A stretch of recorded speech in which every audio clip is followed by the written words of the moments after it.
And we are live. What is going on? J&G in the house already here. What is going on? Gonna hang out and edit some videos. Sounds good. Sounds good. Yeah, I'm real behind on videos. I need to get some videos out. Oh, I'm echoing. There we go. Yeah, I need to start working on some videos. Got a bunch of stuff. Got some stuff to list tonight. Am I coming through clear? I am. Hey, Conru. Yeah. No, that was fun. Yeah, I like the live auction mode is cool, especially for Drew. Like that's something that he definitely should really do because he's got so much stuff. He's got so many listings that like even if he did, a percentage of them. Hey, Jay Wonders. Jen, thanks for coming. Yeah, no, I got you, Conru. I got you there. Yeah, no, that's a really cool thing, especially for people that have like a lot of inventory or like a lot of specific inventory. It's a really cool thing for people to do. Really will help, especially if they have stuff that they're trying to sell or that hasn't really been selling for a while. It would be good. Yeah, I got some stuff today. I got some shoes. Just all the shoes, listing all the shoes. That's the way we do it. So I got some shoes to list. I have this Garmin that I'm going to list. See what I can do with this. We will see.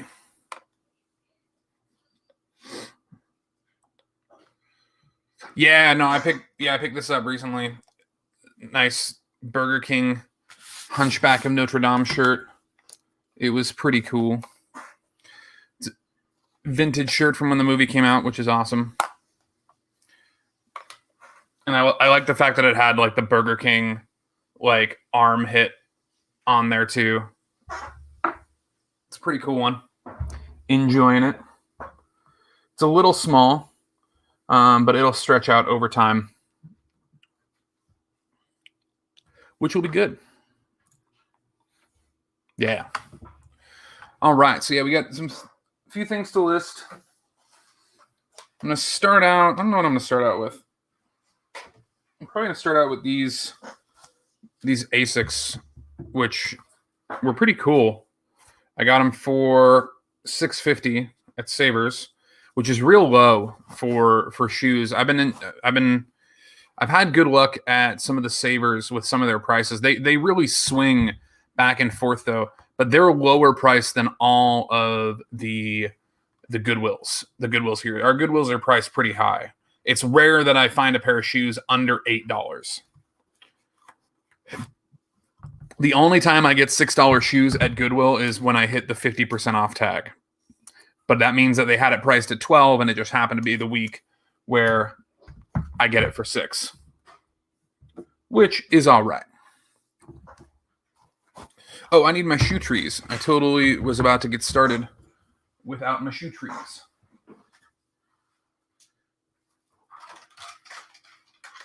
Got my shoe trees. Oh, I can't list without these.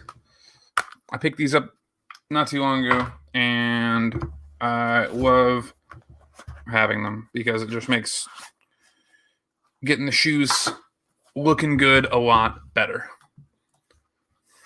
How is everybody doing tonight? It was a crazy week for me last week. A lot of personal stuff going on.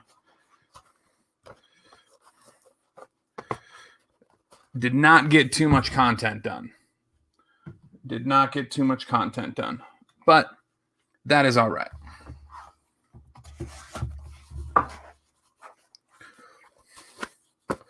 Okay, that looks good, right?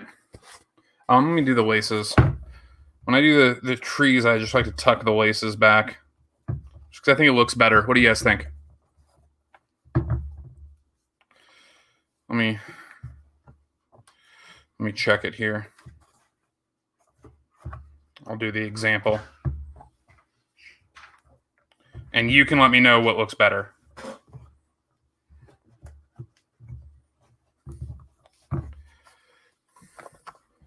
So here or here. I think this one. Definitely much clearer.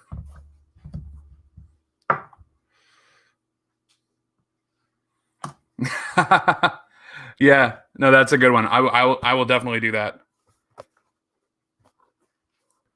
I like that one. That is confirmed. As long as my memory doesn't fail me, that is confirmed the next video title. Next week's live title right there. I love it. Love it, love it, love it.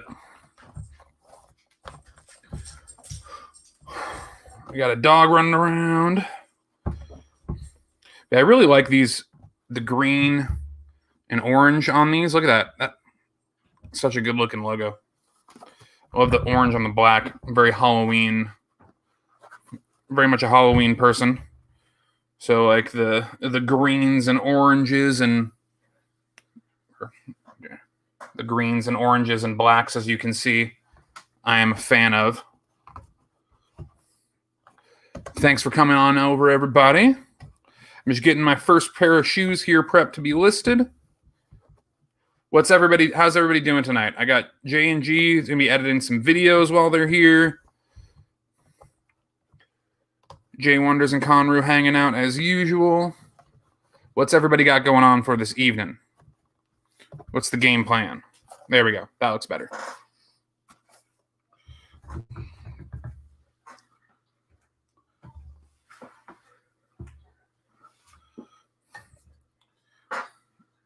All right. Those are looking good. Let me get some pictures done here. Yeah, tell me what you guys got going on, what you're doing, how your week has been going. Like I said, it was a bit of a hectic week for me. I only got like one video out, and honestly, I don't even have a video filmed for this week just because personal life, work schedule, everything's been kind of crazy. I do have like the idea for the video that I'm going to do this week, but I just got to sit down and film it. I'll probably film it tomorrow and have it out on Wednesday. But real life got away from me this week. A lot of stuff going on, and it just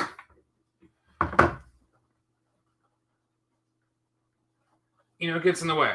But that's okay. I was getting discouraged a little bit at first, and then I remembered, like, hey, I'm doing this for fun. I'm doing this as a hobby, so it was all good.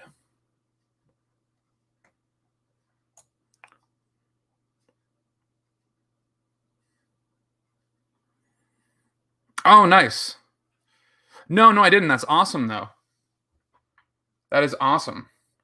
I love when things go quickly. Like that was like last week. I had like that one pair of Asics that sold right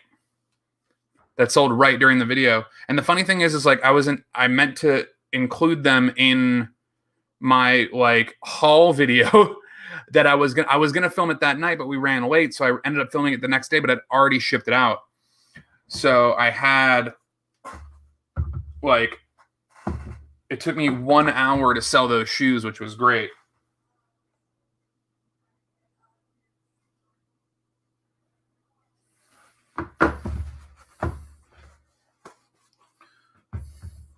Hopefully the same thing happens tonight. These ones will do okay.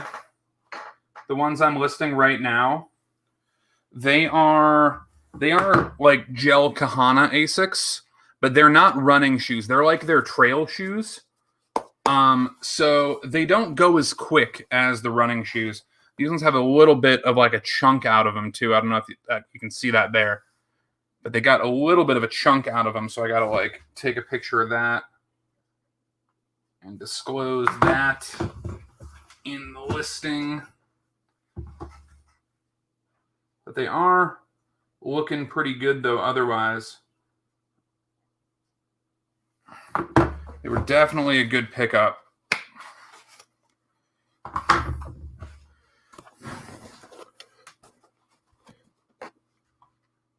Hey, what's going on, everybody? Jen, thanks for coming. Flippin' Sports Guy. What? I meant to ask you like so many times. I don't know your real name. and I feel bad because I've even like I've watched videos and I keep forgetting to like make a mental note. But you have a long name, so I want to call you by your real name. Remind me, and I won't forget it next time. No worries at all. No worries at all. Paul. Okay, I don't know why that was not in here, but I will remember now.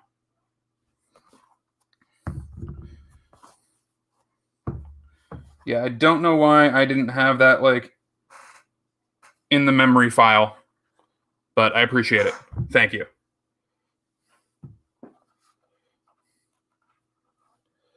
Yeah, I love the auction format. It is pretty cool. Like I was saying like right when we got in here, like Joey or Drew should definitely do that. Like he should do that on the regular because I think a lot of people would be down. The only thing with the auctions though, and like as you guys saw with like the shirt, at least the shirt, I feel like vintage shirts specifically may or may not get the amount of money that you had wanted out of them, but it's pretty cool. Yeah, J&G, thanks. Yeah, I got this one. I got this one at an auction. And it definitely did not cost as much as they would have sold it for in the store.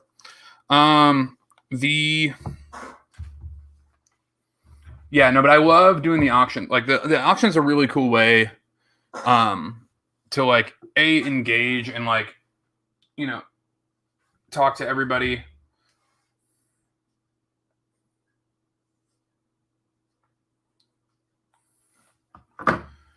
And it is kind of a double-edged sword though, because things could go for way higher, or they could go for less, or they could go for about what you wanted. So it is all good.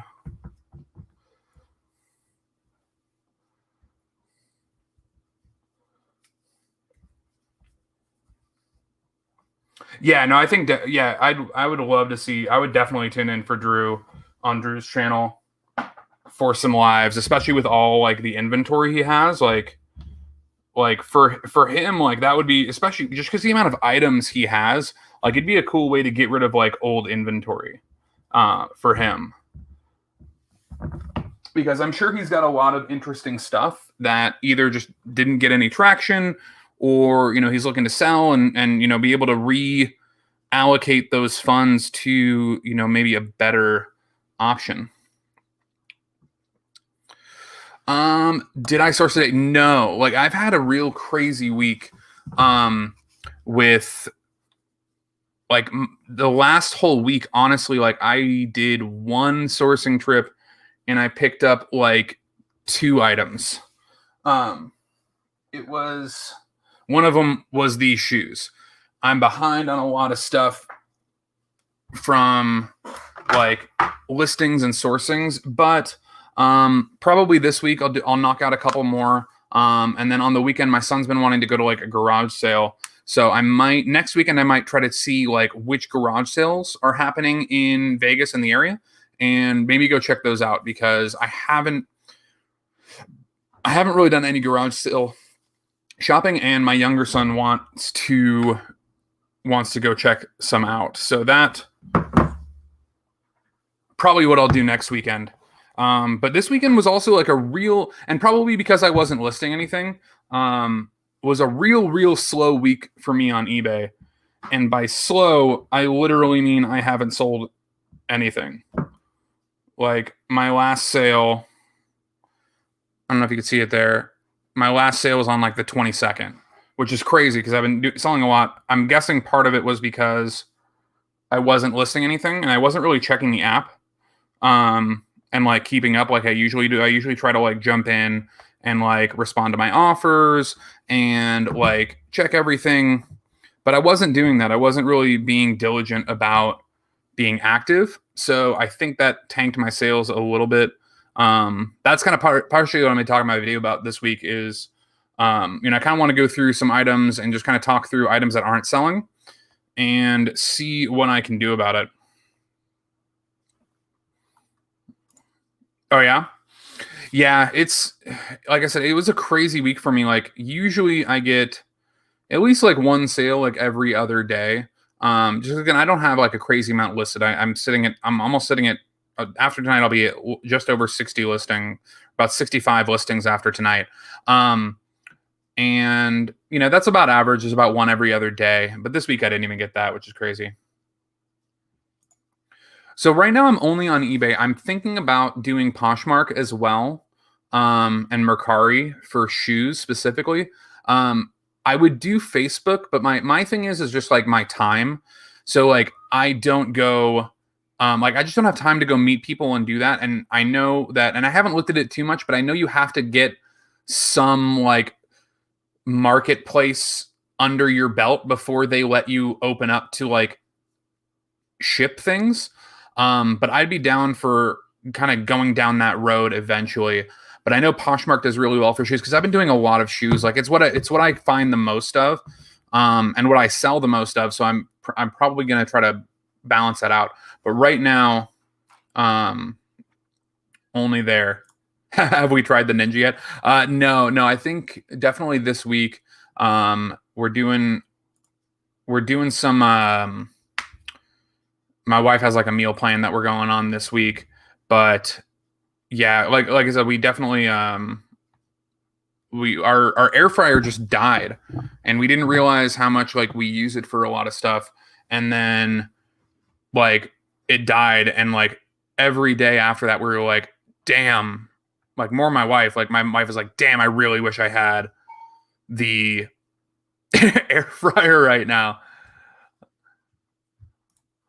Been on Posh for 6 years, wasn't really focused on reselling for the first 5. I try not to think how much money I probably lost.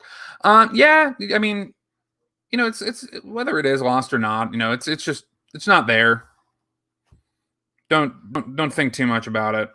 You'll drive yourself crazy. I do that with my investments, like with stocks I should have bought and like investments I should have made. Like if I think about it too much, it won't like it'll just drive me nuts. Oh, I gotta put. Oh, there they are. I already found these. Cool. I'm still listing these shoes. Ooh, oh no, those are new. Okay. Some okay sale. Okay, there we go. $35.99 with free shipping. Okay, these are selling for okay, but for $6.50, these will probably sell for 25 to 30 plus shipping, which is good. Still some profit there. Yeah, that's the biggest commodity, J&G. Like that's the biggest commodity is time. And like that's the thing, especially with like talking about going and like having to like schedule time to meet with somebody who may or may not be there, or people come to the house and pick things. Like it's just so much. Definitely. Yeah. There's some good ones in there. We use, I mean, just like swapping it out for like anything, especially with the kids, like reheating like chicken nuggets and taquito, like any fried food works really, really good in there. But the one we got is like the air fryer, pressure cooker, slow cooker, big one from Costco. So I got to try out some of those other stuff. Yeah, exactly. It's all the coulda, woulda, shouldas. Like especially like right now with everybody, like everybody with like the stocks and what's it called? What's the word I'm looking for? GameStop. Like GameStop, like when the GameStop soared, like I had a bunch of friends jumping in, and the problem is that you're all like on things like that, you're always too late. Like if you're not too late, you got really lucky, or maybe you were part of the Reddit thread, but most people bought into GameStop. Like there were more people that bought into GameStop after it was already $100 than bought in when it was below 30. And I don't know if anybody else follows for like personal finance. Graham Stephan literally had a video about that today, about like what you like things not to do with investing, and part of it is like trying to cash in on those coulda, woulda, shouldas, and you get occupied with the fact that like, oh, stuff's happening right now, but the problem is that you're already too late. So like trying to jump in at that point is just not doing it. Shoes do really well for my platforms. Love seeing large boots. Yeah, that's the one thing like I don't pick up. I picked up a couple pair of boots, and I don't find a lot here. Just because I'm trying to get rid of selling women's shoes. I'm listing 3 or 4 more pairs of women's shoes today, but I'm trying to get out of selling women's shoes because they sell so rarely for me, and I don't know if it's because like I have lower ratings on my shop, or just I'm not picking up as good of a quality. But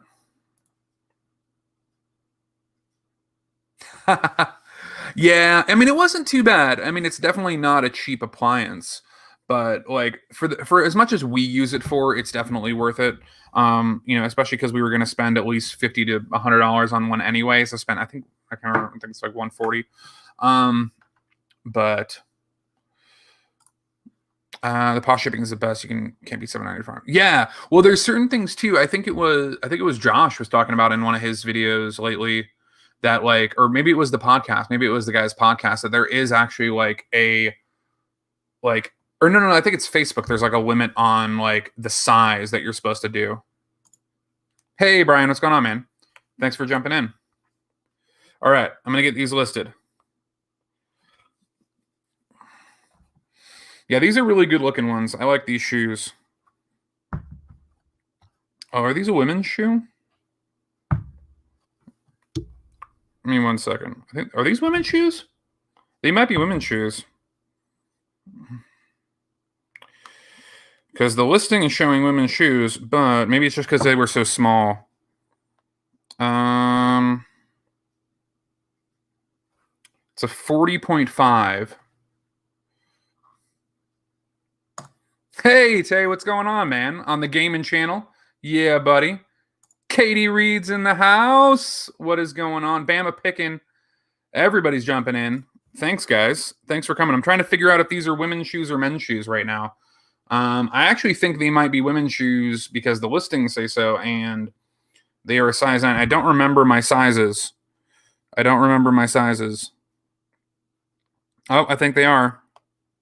They're a 40. A women's Euro 40 is a size 9, right?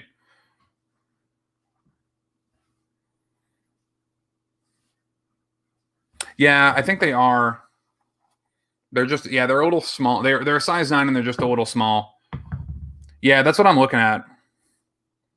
I'm looking at the Euro. I think they're definitely because US size 7 is a 4. Like a men's 7 is a 40.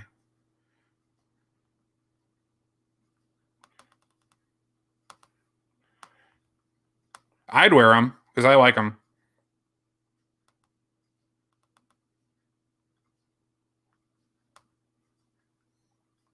Literally, as I'm saying, like I need to get. Yep, size 9. Yep.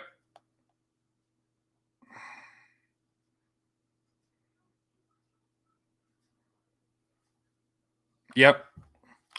They are a women's shoe. Oh, but I'd wear the. Like I said, I see. I'm a black, orange, green.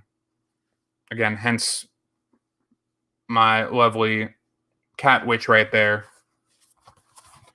Black, orange, green fan. But these are cool. As I'm literally talking about trying not to sell as many women's shoes. But I digress. Yeah, these ones are good looking though. And for the price that I got them for the $650, like I said, they'll sell for probably like I'm probably like $28.9. I think I'm thinking $28.95.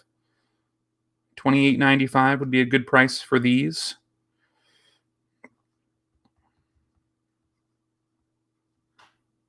I think is good. Oh, all right. Thanks again for being here, everybody. Much appreciated. We are doing great. Oh, I got to update. I was throwing on some. I was gonna like keep like a sub goal throughout the night, a subscriber goal, but I got to edit it now because I am at 347 out of 350. So we'll have that on there for a little bit. Hey, Lewis, what's going on? Thanks for jumping in. Yeah, I appreciate everybody being here. All right. I'm going to get these listed. Oh, I like when it's a little off, but every now and again that like the background remover default looks pretty good. I'm going to add that one because it's as close as I would get it. And every now and again it comes in handy.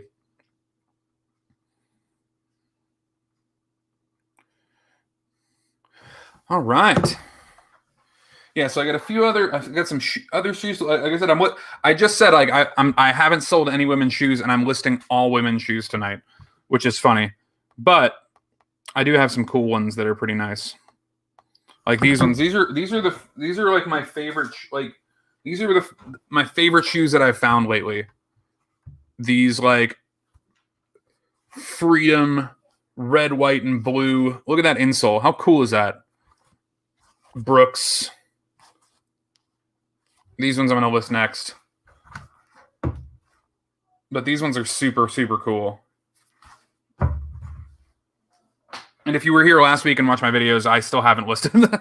You saw that I picked those up like a week ago, and I still haven't listed them because I'm terrible. I'm a terrible person. All right, so these were 40.4. Okay. All right, so these ones are about to be listed. We are going to get the first one of the night.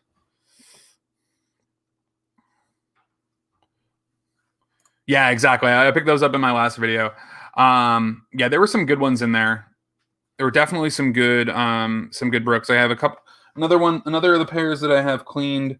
Like I said, it's just been this week got away from me with all the stuff that I needed to do. But it's all good. It is all good.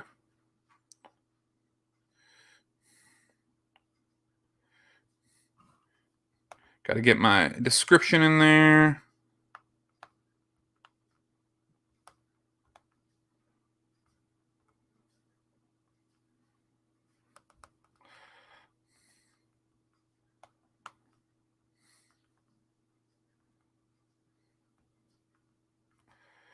All right. So yeah, these ones I got to disclose. Where was it? It's on this one. Like the inside is just like a little like roughed up right there. It's not a lot, and you can't really tell on camera, but you can tell inside. So I'm just going to disclose that. Hey, man, thanks for coming. I appreciate it. Appreciate you stopping by. All right, so that's the right shoe. Slight rubbing damage pictured on right inside of shoe. Okay. And I'm not going to do what Joey did. I'm going to throw them and list it as auctions. Oh. Yeah, not in the auction mood. $28.95. We're going to get my shipping charge on here. Again, I do flat rate $9.95 on all my shoes because it just works out. Some cost 8 something, some cost 10 something, so 10 works out every time.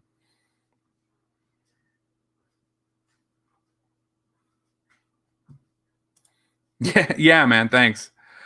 Yeah, I'm super close. It's awesome. Like I said, every day when I log in and I see like even just 1, 2, 3 more subscribers on there, it's crazy. Like that's something I'm gonna do too. Like I need to do soon is just like a reaction video to like YouTube views and things like that. Like it's crazy to me. Like even for me, like as just like a pretty small channel that like people have watched like hundreds of hours of my content. Like I'm still nowhere near like that 4,000 hour mark, but still it's like I'm almost at 500 hours of content watched, and it's like, oh wow, I'm glad people are enjoying it, but I'm also slightly shocked that people want to stare at me. All right, we're loading, we're listing. Yeah, no, like I said, it's fun. The auctions are fun. Well, I was talking about listing them as an auction. Joey, like the first 2 listings he did, he accidentally threw them up as auctions. All right. So we are at, I think that gets, yeah, we were at 60 listings. 60 listings. Which is fantastic.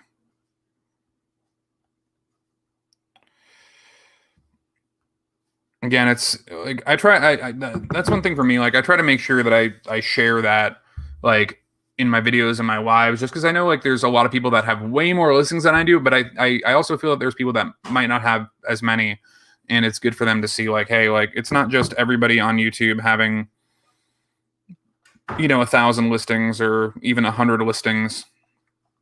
There's some of us that do this part-time that don't get too much listed, and it is okay. It is an okay place to be. Ooh.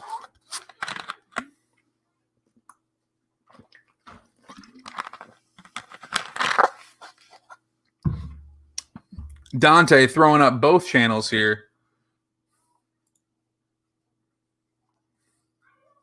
Oh, I'm so close. It's at 349. Oh, you guys are awesome.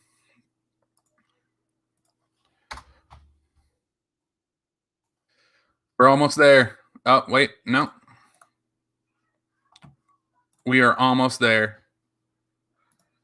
That is so cool. Okay, so I'm still listing.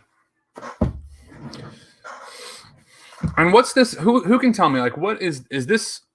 I see a lot of shoes, especially like running shoes. Like, is there like a name for this like style of lacing your shoes? I know it's not a marathon tie because I've seen like videos on how to do a marathon tie. You're awesome, man. Dante, you are the man. You are the man. Killing it. I know, I'm pretty sure everybody is here, but if you're not, go subscribe to Dante's channel, Prison to Profit, and his gaming channel, Prison to Profit Gaming. Killing it, man. Yeah, who can tell me what this is called? Who knows? Is there like a name for it? I didn't look it up, but I've seen like I picked up these ones, and then this other pair that I'm gonna list after it is also like, or no, it's not. Never mind, I lied. But like all 3 of the Brooks that I had are tied like that, and I just didn't know if there was a name for it. I didn't know if there was a name for it.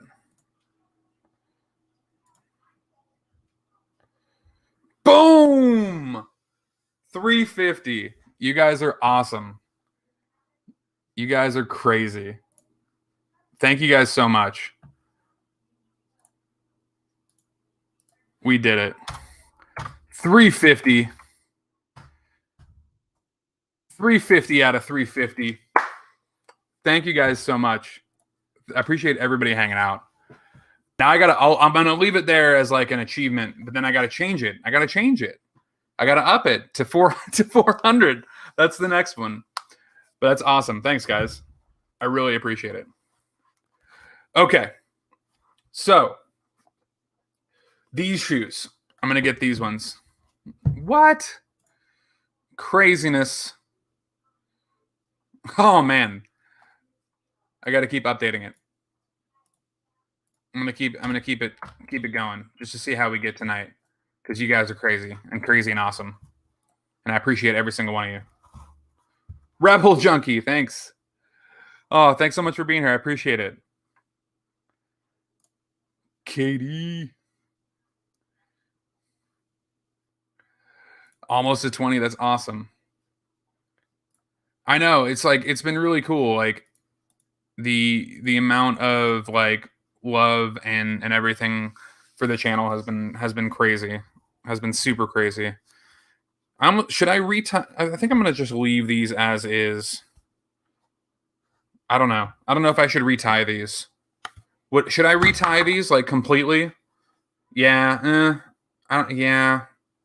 I don't know if that's gonna look good in like a picture. I think I'm gonna retie these. What do you guys think? What's the vote? Retie or leave as is? I even love like just the fact that I can't. There's something like let's. I can't remember what they're called, but there's something with let's, and they're like even these are like gold. Like it's super cool. But I'm gonna retie. I think I'm gonna retie these. What's the verdict? What do you guys think? Yeah. Yep. Yep. Boom. Boom. Boom. For a high instep. Okay. Yeah. Boom. We're gonna retie them. All right, but how's everybody else's week going?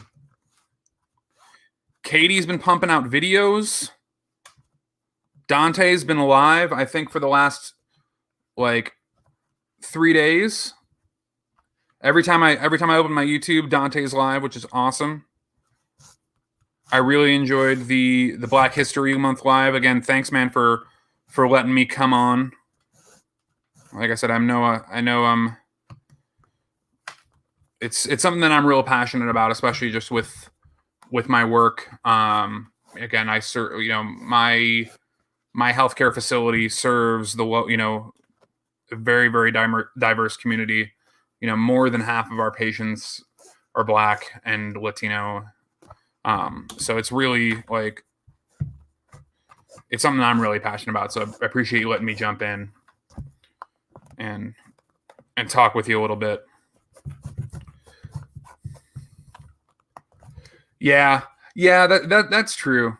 I do end up retying shoes a lot, especially when they're like when you can, especially like these ones because they have like they're not all one color, so you can really tell when they're twisted.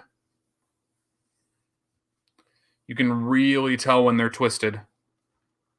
So I'm gonna like take a minute and like get these all nice and pretty.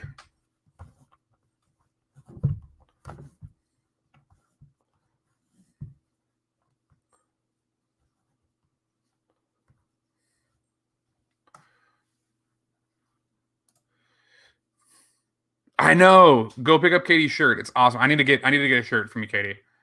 I do.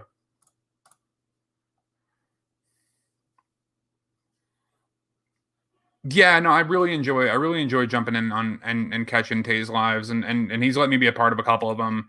And just I love the message he's putting out and everything he's doing for his community and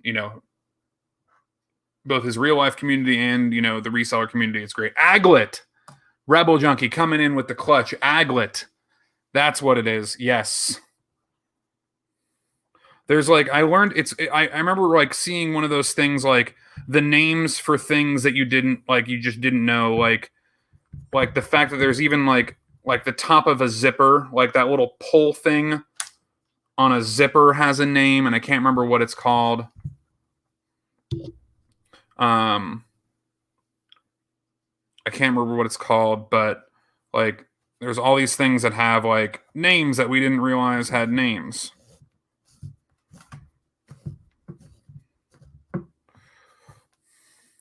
And it's great. Yes.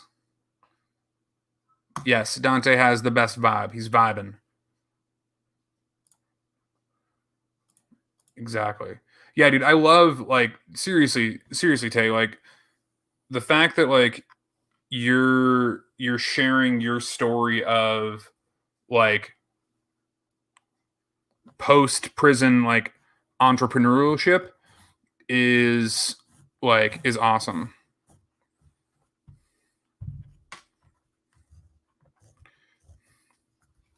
Best item I got. Okay, so that's a good question. I want everybody to answer that. What's the best item I got this week?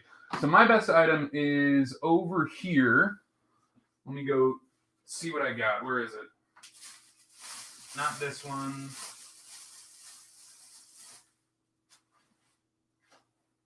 All right. I'm going to grab it for you, Tay. 1 second.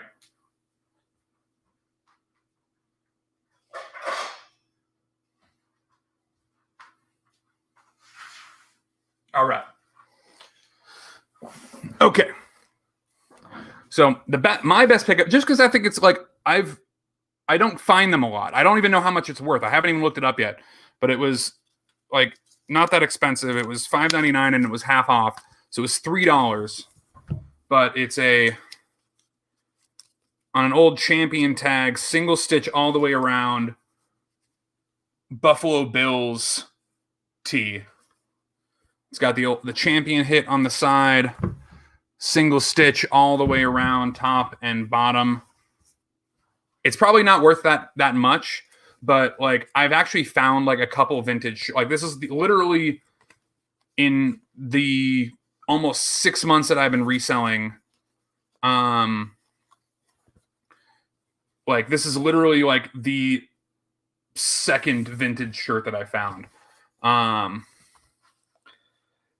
The one I'm wearing. So this one I actually picked up. This one I picked up recently in a round 2 vintage live. It is not for sale. This is in the personal collection here. Look at that. Oh, I'm not flexing on you, but I am. It's got the Burger King hit on the sleeve, hunchback. I love this shirt. Yeah, but this was a cool find though. I've been finding a few more vintage shirts, and maybe it's just I'm getting better at spotting the stitching on them and like checking them out. But I thought that was cool. It probably won't sell for crazy money. Let's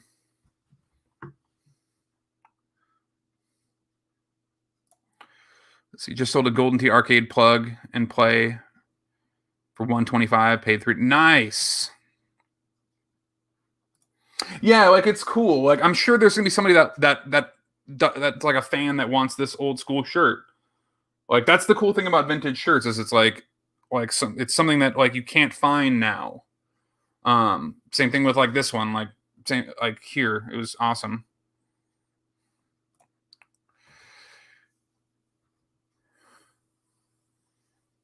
Oh wow! See, my parents and I used to play Phase 10 all the time. That was like one of the games that we played. I didn't know that like the OGs were like the original ones were worth that. That's not even that old, from 2008. That's cool. That's really cool. I'll buy it right now. Right now. Take it off. Nikes that you sold tonight? That's great. That's awesome. Yeah, that's super cool when like you sell something or you list something and it sells right away. Like that's always super awesome. All right, I got one of these shoes retied. Yeah, that's better. Yeah. Definitely looks better retied. Yeah, I gotta find some comps on it. I literally haven't even looked it up yet. That's how much this week has gotten away from me. Like my favorite find. We'll look it up together. Let me finish this. Let me get this last aglet through here, and we are gonna look up together. I only sourced one set of linen napkins, but the best thing I already had: Acro Cobalt Blue Glass Kids Tea Set, listed for over $100. Oh, you know what? Somebody can answer this for me. Maybe Tay or anybody can answer this for me, just because I don't know the answer.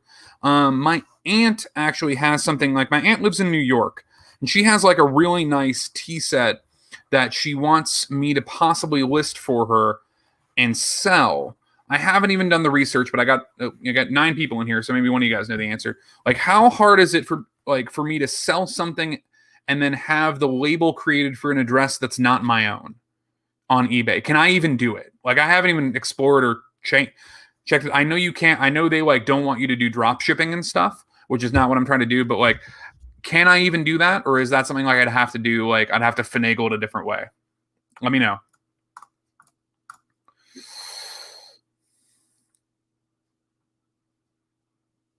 Yeah, I was like, just especially with these ones because it's like super noticeable. I can fax her the label. Will eBay let me create the label with the address that's not my own as the from address? Again, I haven't even like gone in and seen if I can do it. That's more my question. Like, will eBay let me create the label?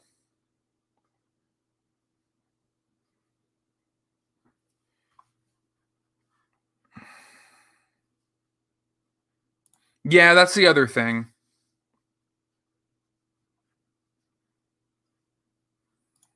Okay. Okay, that's good to know.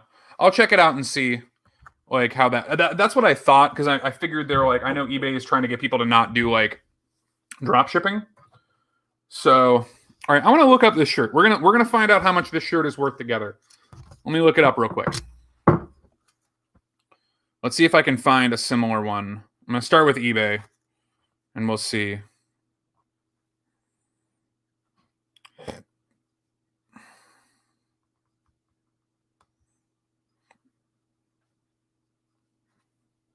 All right. All right, I already found it. Literally the third listing down. Third listing down. 25. Well, that's what it's listed for. I don't know if it would sell. But that's what I figured. I didn't think it was going to be like crazy money. I know I didn't find like a Grateful Dead tee. But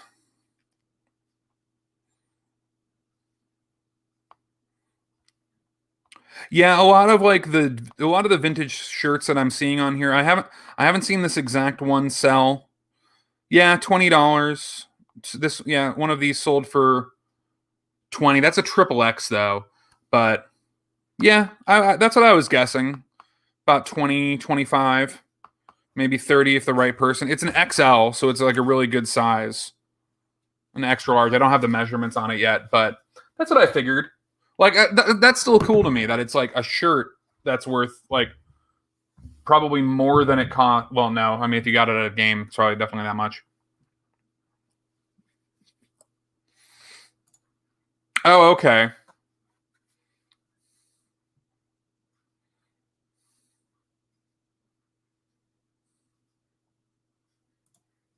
Okay. That's cool. Yeah, no worries, Jen. Thanks for coming. I appreciate it. Yeah, phones with all the YouTubing and stuff, phones can get dead pretty quick.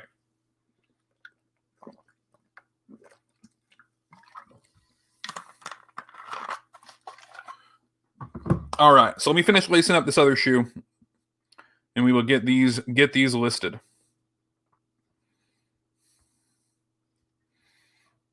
Yeah, but like I said, it's been a crazy last couple weeks. I didn't get much in the way of eBay or reselling or filming or anything like that done, but yeah, it was a good week. A lot of accomplishments. A lot of good things happened. Did some family stuff. Like that's the thing. Like the main thing for me is like I need to just remind myself that like, hey, like this is not something I'm doing full time. It's something I'm doing as a hobby. I need to make sure that I'm having fun with it. If I'm not having fun with it, I'm not going to do it. Like that's the thing for me. Like that I've like always said. Like if I'm not having fun with like the thrifting or the YouTube or anything like that, that I'm not going to do it. Like if I don't have enjoyment of it, I'm not putting anything out. And if I don't have anything to say, like that's another big one for me. That was this past week. Like I had my video, like I had this, like especially that one with the dude and all the carts and everything like that. I had that like in my head as like, okay, this is what I want to make a video on this week. I have a little bit of a message to put out with it. And then after that, there was nothing. My creative juices were blank. And I was like, okay, I can like force something out or I can just enjoy my weekend. And that's what I did. I enjoyed my weekend and didn't stress about trying to like go out and film, or because that's something that I'll do that sometimes. Like I've done that on weekends where I'm like, oh, like I don't have anything for a video this next week. I have to go to a thrift store or I have to go do something. And like I need to make sure that I'm only doing that if it's really something I enjoy. I am enjoying doing, and then it's also not getting in the way of things that I need to do, or just family time in general. Like my wife works so hard to like take care of the kids, like she's doing now. She's got them upstairs, like trying to get them to go to bed and all this stuff while I'm sitting here live, which I appreciate, but I also need to make sure that I'm being respectful of her time, like on the weekends and family time, and like not forcing stuff, like not forcing content or forcing like going out thrifting. It'd be different if this was like my job and we were relying on it, but we're not. Broken PS4, that's cool. That's really cool.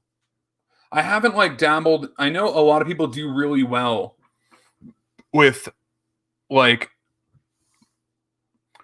the like for parts stuff, like selling things for parts, but the like I just haven't dabbled into it yet. It's just for me like again for me it's the time investment of it. If it's like that I have to go test something. Like that's like the one thing that I need to like figure out. I need to do a little bit more research on, but I see them all the time and I know people sell them for decent money, is like the Wii Fit boards. Like I know people like flip those all the time. I just don't know enough about, like I don't have a way, like I don't have a copy of Wii Fit to test it out. Like I have a Wii that we don't even have hooked up and use anymore. Really, I tied this wrong. So like I know people do really well on them, and I see them all the time for not a lot of money. But for me, it's just like like every minute that adds on to an item, like it's different right now, like especially with these shoes, like I'm taking like 5 to 10 minutes to lace a pair of shoes because we're sitting here chatting and doing all this fun stuff.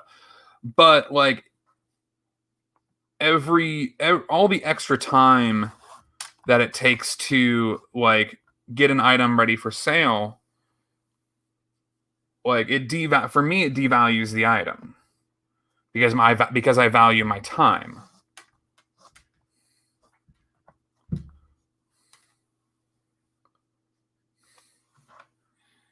Oh, that's cool. Oh, so it wasn't even broken. It was just the HDMI cable. Oh, that's awesome. That's a real good find.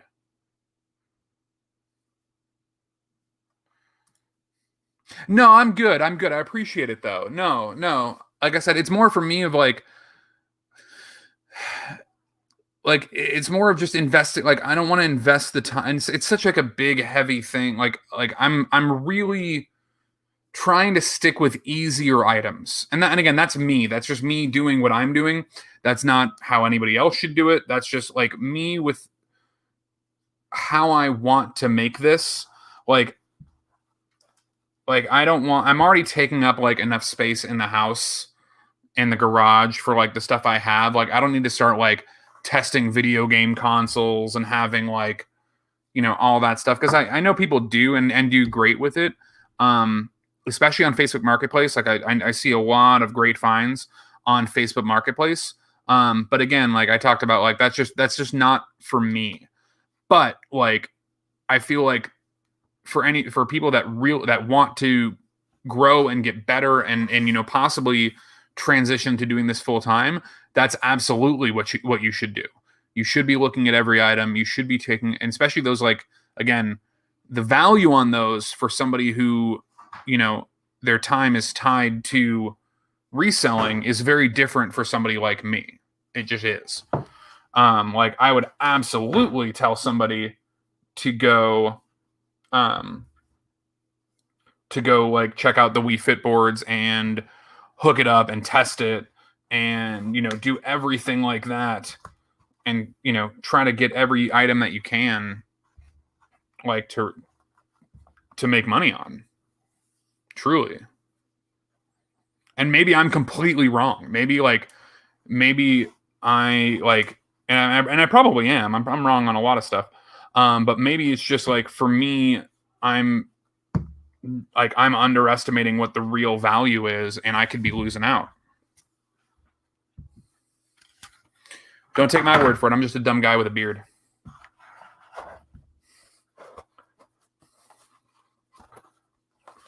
All right. How's that look? Would you buy these? I would. If these are my size, I would keep these. These are super cool. I say that with like half the shoes I find. That's why I need to like stay away. Like I did that the other day. In my video, I did that. In my last video, I did that. Like there was a pair of shoes that like, because I wear a size 13, so it's not as common of a size. And there was a pair of like Skechers running shoes that were like, they were my style. They were gray, they were orange. And I just like, I was like, and I knew it too. And I knew it. And yeah, Tay's telling me right now, never buy your size. Exactly.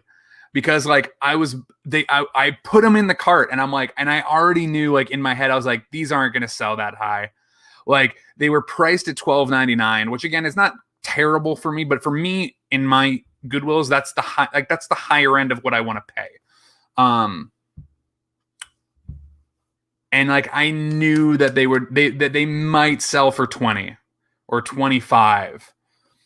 So I might double my money. And I knew that if I didn't, they would just like they would go right in the closet. And I'm like, no, I'm gonna put them back.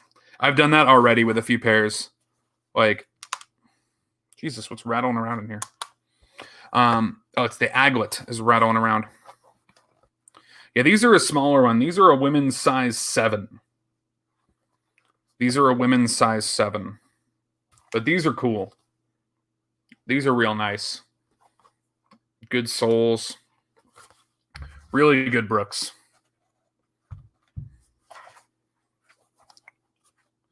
Yeah, I've fallen into that trap once or twice of buying my size.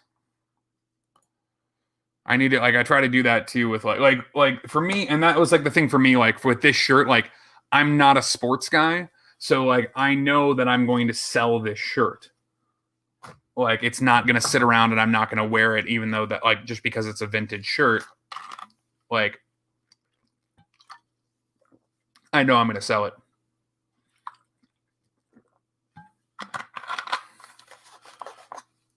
Yeah, definitely a little smaller. A little smaller on the shoes here.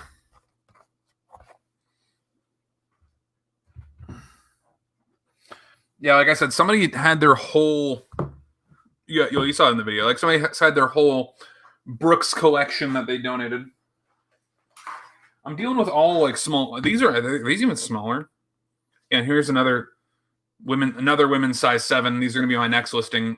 These Hokas here. Another women's size 7.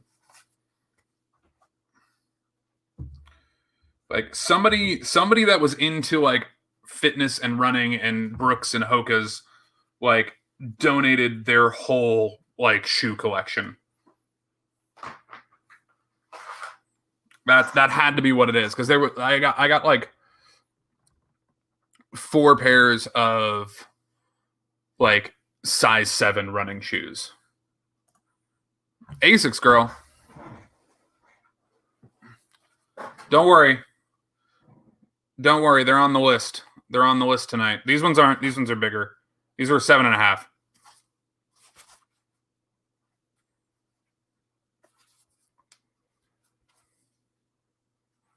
Pink and yellow. GT 2000s. Yeah, I love Asics. Asics sell the best for me out of any shoe. This is actually like the first couple pairs of Brooks that I'm picking up. And again, like I said, I'm trying to get like I just haven't had a lot of luck with women's shoes.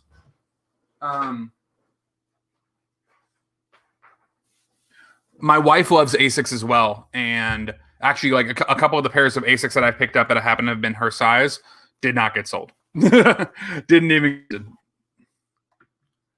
But yeah, Asics are great. Really, really good shoes. Same thing for me. Like the shoes that I've been wearing the most lately are a pair of size 13 Asics that I picked up that I thought I was gonna sell, and I did not. I did not sell them. Yeah, that's how I am with a lot of stuff. Depending on like the clothes and like I don't know. I've been changing stuff up a little bit, but especially when it's like your everyday wear or like running shoes, I totally get that. Like I totally get to sticking with a brand that you know. And I think that's why a lot of people do like shop on like eBay and stuff for used shoes. Like that's the like I think that's the advantage that we have as sellers selling shoes is that somebody like these look cool, but there's somebody that has glycerin 14s that doesn't like glycerin 15 through 18. I think they're on 18s now, or even more than that. So they like the glycerin 14s. They had a pair, and they might have even had this pair that they ran through, and that's what they're looking for, and that's what we sell. Like, there's a lot of people like that. Like, that's one of the things that my wife's talked about with like, there's things that she knows just work for her. So if you can't get it, you're going to go do that. All right, Brian, you have a good night, man.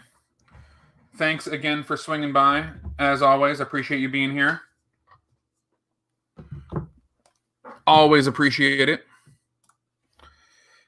Yeah, that's definitely something that like I totally get. And that's why for me, like when I realized that after like I started selling a lot of shoes, because like, and I think a lot of us, especially people that like, and especially people that I've talked to, like don't get like, they're like, oh, you sell used shoes? Used shoes. A lot of people. Dude, Tay, thanks for hanging out for so appreciate it. You rest up, man. You were alive for like a crazy amount of time. Yeah, thanks for your help on that, guys. Have a good night. I appreciate it. Thanks for hanging out. It is appreciated. Never expected. Very much so.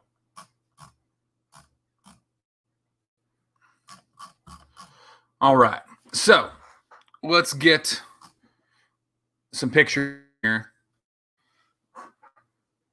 I'm going to get these ones taken. I might take a minute to edit I don't a lot of my photos, but these ones might deserve just a little edit if the pictures don't do them the justice that they deserve. I might just pop it up, but I don't like to like mess around with editing too much of pictures. I might like turn up the brightness a little bit or something like that, but I don't do too much. Dude, thanks again, man. I really appreciate it. Oh, like there's so many aspects of like this shoe that I want to like make sure that I get like a picture of.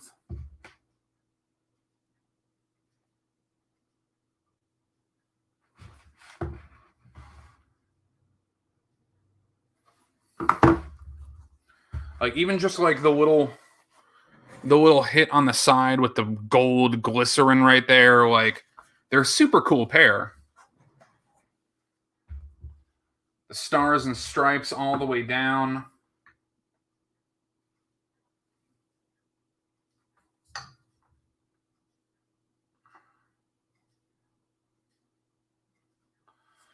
Stars and stripes on the insole are super cool. I love it. These ones are selling pretty good too. I think when I looked these up, there was a recent pair that sold for like $50. So I'm going to take a look right now and see again. But I think when I found them before, they were selling for about $50,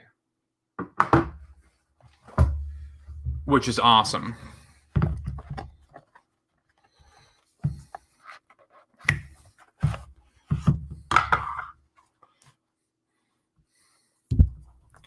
Yeah, again, a little smaller, size 7.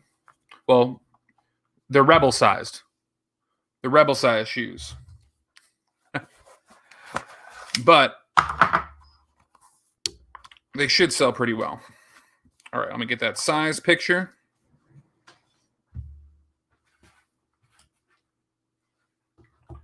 And then we are good to go. And we will see how these do.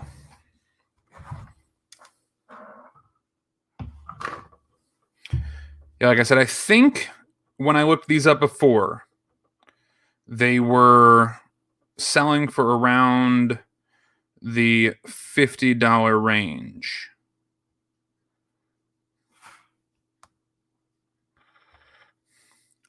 Yeah, we're just gonna do a quick touch up on the photos here. I think I'm just gonna use like when I go to photos, like I don't mess around with them too much. Like sometimes I'll mess with like the brightness or the shadows a little bit, but other times I'll just like at least hit like the auto button on the iPhone just to make sure that it's like just to make sure that it's looking as good as it should.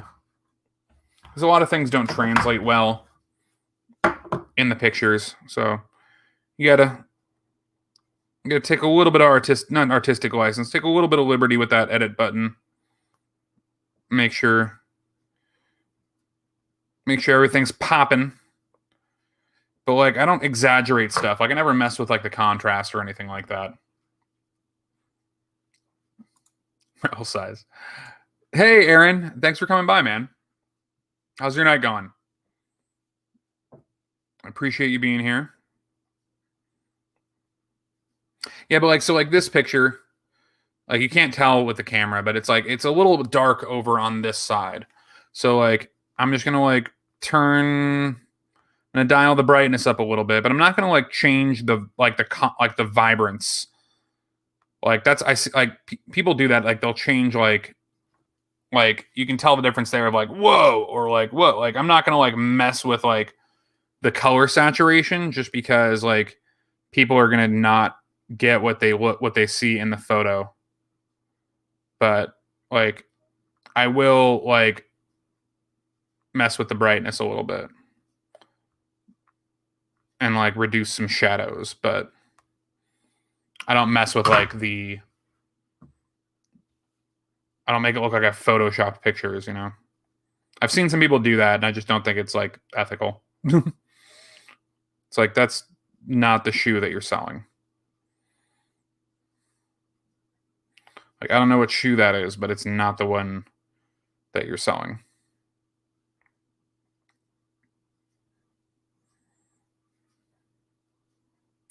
All right, so we got our brightness up. Yeah, see that's just like that's all I'll do is I'll hit the brightness from there to there. That's all. Get it up there. One listing up. We did it. I know this is gonna be my like I literally spent like 20 minutes retying these shoes just because I was talking to everybody and it's fine. This is gonna be only my second listing, and I really don't do this like I don't do these to like get all my stuff listed. I need to get better about just sitting. I'll usually do that like when I'm watching TV. I'll like bring my like little setup over to like the couch and like sit on the floor with like it angled and just like pop out pictures and get it all listed when I'm sitting. But I'll get a little work done here while we're chatting with everybody and enjoying hanging out and do that, which is great.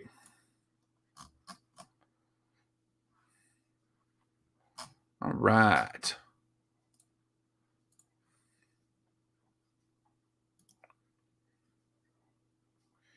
Thanks again for hanging out, everybody. I appreciate it. We had a goal of hitting 350 subscribers. We were at 346 when we started. We are past that goal, which is awesome. I appreciate it. Now I got to change the goal. Next time it'll be up to 400, which is still crazy that I'm even anywhere near that. That it's still a reasonable goal to set. Okay. So let's take a look at these. Let's see what we can list these for. Again, just such a cool pair of shoes. They had like a name. I can't remember what the name on these ones was. Let me look up just the little number inside and see if that brings me to the actual. Again, I haven't sold Brooks before. 171 B476. Is this going to give me like the actual colorway? No, it does not. Maybe it would. No, it's giving me glycerin 4s. Let me see if I go to solds.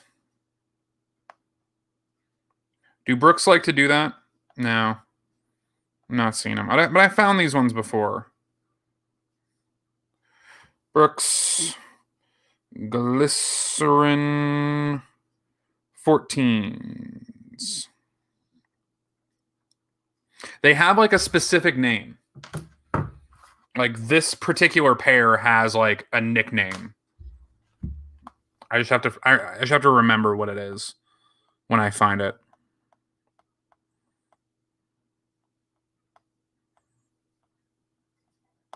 There wasn't a lot of them that had sold, or there wasn't a lot of them listed.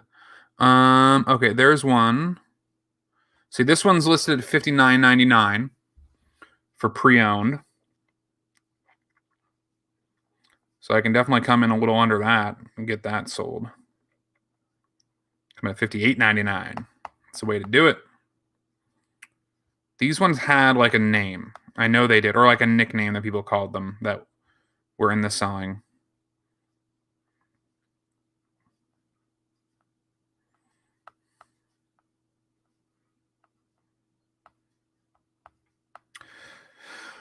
Olympic. They were like the Olympic Victory. Is that what they were called? I saw that on like at least a couple listings, I thought. Let's see. Glycerin for Olympic. Yep. Yeah, they're called the Olympic Victories. Or maybe they're not. Maybe that's just... Nah, that's just what one... that's just what one person called them, and then somebody else, I'm guessing, copied that listing. It's all good, though. Let's see. Screw it. It worked for them. I'm going to do the same thing. All right. So we're going to sell one like this. Get our posting up there. And hopefully these sell. Like I said, they're really cool.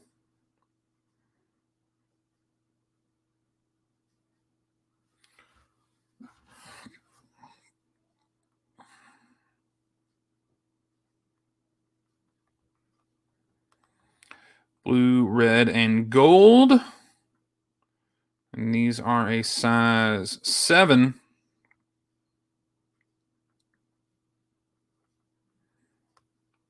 And we will get these posted. Yeah. See, I've heard really good things. Like I haven't found a lot of them. I really haven't found a lot here. Same with Hokas. Like the next shoe up that I have to list is going to be a pair of Hokas, and it's like the first pair of Hokas that like I found that weren't like destroyed. I find them a lot, but they're really worn. Like same with Brooks, and I know again people use them for running, so I was actually surprised that these have like a really good tread on them. Like you can still see like all the little individual lines that haven't been like worn down. But when I usually find them, they are bare to the bone. Like they are not usable anymore when I find them. So I was excited to get these ones. And same thing always happens with Hokas. I found a lot of focus camera. I found a lot of Hokas that like are like the uppers are great and the sole is just like wrecked completely. Which is, I mean, people are using them a lot to run and do stuff, which makes sense. But like, this is like the first actual pair of Hokas that I found that are sellable. So I got them. I picked them up. All right, size 7. Let me double check. Yep, size 7, Euro 38. Where's my Euro sizes?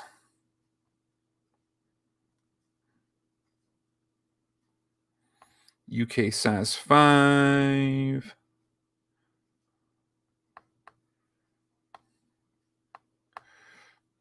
All right. So let's get these priced up and they will go. How's everybody doing?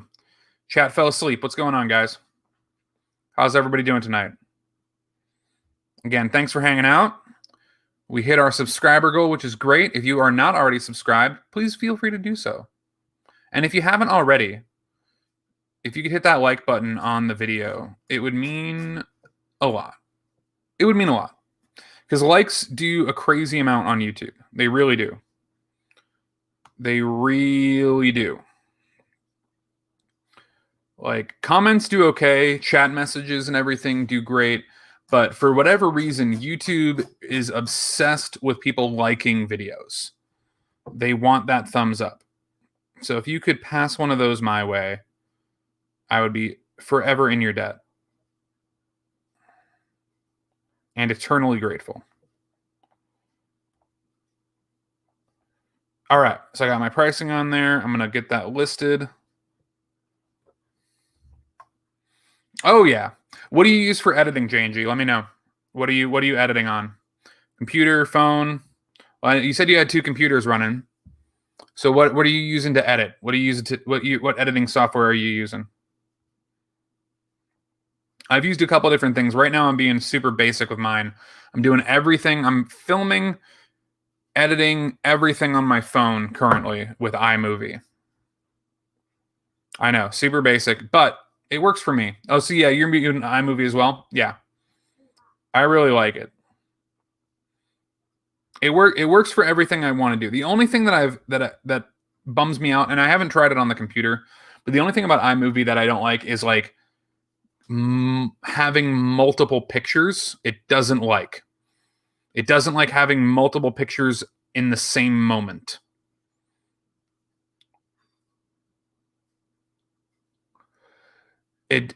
That's the only thing. It'll let you have multiple layers of audio. Like it'll let you put like music over voiceover over like the regular audio, but pictures it's weird about, which is funny. But that's like the only thing that I don't like. And I haven't even like wanted to use that often. But it is just like a nice thing to be able to do.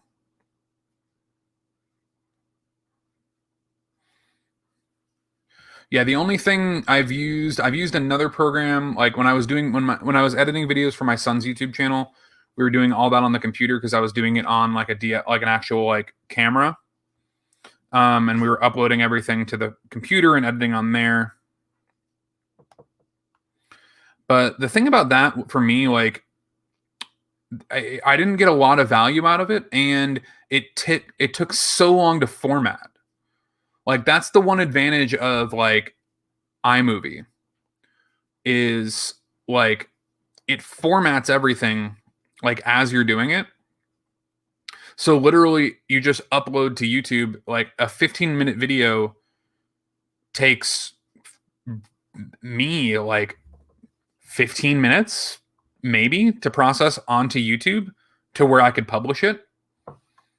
And I know other people it takes a long time because like the editing software they're using like has to reformat the whole video and get it ready, which takes a long time. So that's why I've been liking it. I know Dante does the same thing. Prison to Profit does everything on iMovie currently. He'll like film on his GoPro and then upload it to his phone and edit on his phone. I don't know. I just like it works. It works good for me. I like doing it.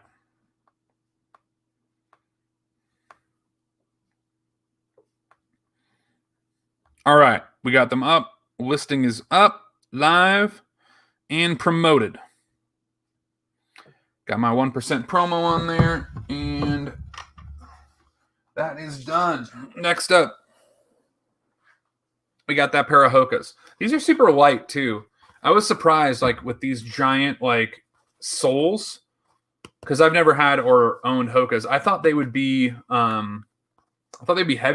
They're not. They're super light. Super lightweight.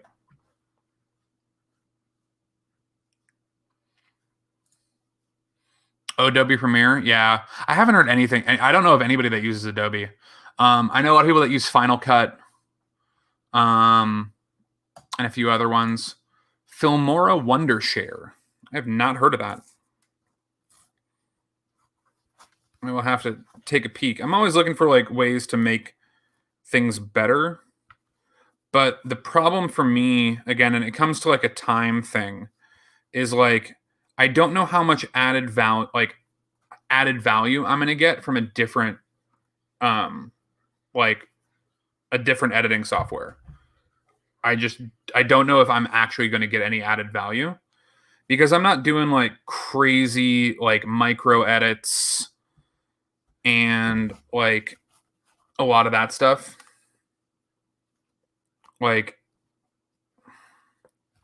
that I think is where you get like the biggest bang for your buck when you can like when you're using a software is like if you're really getting to the point where you're micro editing a lot and you're really trying to match frame to frame. That's the one thing that like iMovie has a real disadvantage about. Is that like the frame to frame breakdown is not as ideal. And again, maybe it's just because I'm doing it on my phone and not on a computer. But like, I don't do a lot of things. I don't record a lot of things or have a lot of footage that really requires a frame to frame edit. I realize too, like, especially when I'm filming like a talk, like when I'm doing like a talking head moment to a camera where, hey, I'm talking about this item that's sold this week. I'll hear myself mess something up. So I'll film specifically knowing I'm going to chop it and edit it. So like I don't have to like I'm not doing a lot of like live footage that needs like items matched back and forth. I used HitFilm Express, but I don't like several things about it. Yeah, I think nothing's going to be perfect. Like I said, if you're going to pay for one, I hear a lot of great things about Final Cut and Final Cut Pro. I think that's probably one of the better softwares out there to use. But like, I'm not at the point where I'm ready to pay for an editing software. And again, I really haven't found anything that I've wanted to do that I couldn't do in iMovie, and especially because I'm not doing a lot of like I said, I'm not doing a lot of micro edits. I'm not doing a lot of like overlays or graphic stuff. Like that's where you really need like a better software is when you're doing like just not higher end but like harder quality or harder content filming. Like if you're trying to get any kind of digital effect into what you're filming, then you really got to like make sure you're using the right program. That I'd seen that one when I was looking for free editing software. Yeah. More into Ableton. I've heard good things about Ableton actually. I use Sony Acid and Sony Vegas I've heard. I don't know anybody who's used Adobe. But Ableton I've heard. I know a lot of people who use Ableton. Hey Greg, how are we doing, man? Thanks for jumping in. Yeah, Ableton I've heard really good things about. And Sony Vegas, I haven't heard anything about. I've never heard of Sony Acid. I didn't know they had like a different one. I've only known Sony Vegas, but I've never tried it. I've heard good things, but I've never tried them.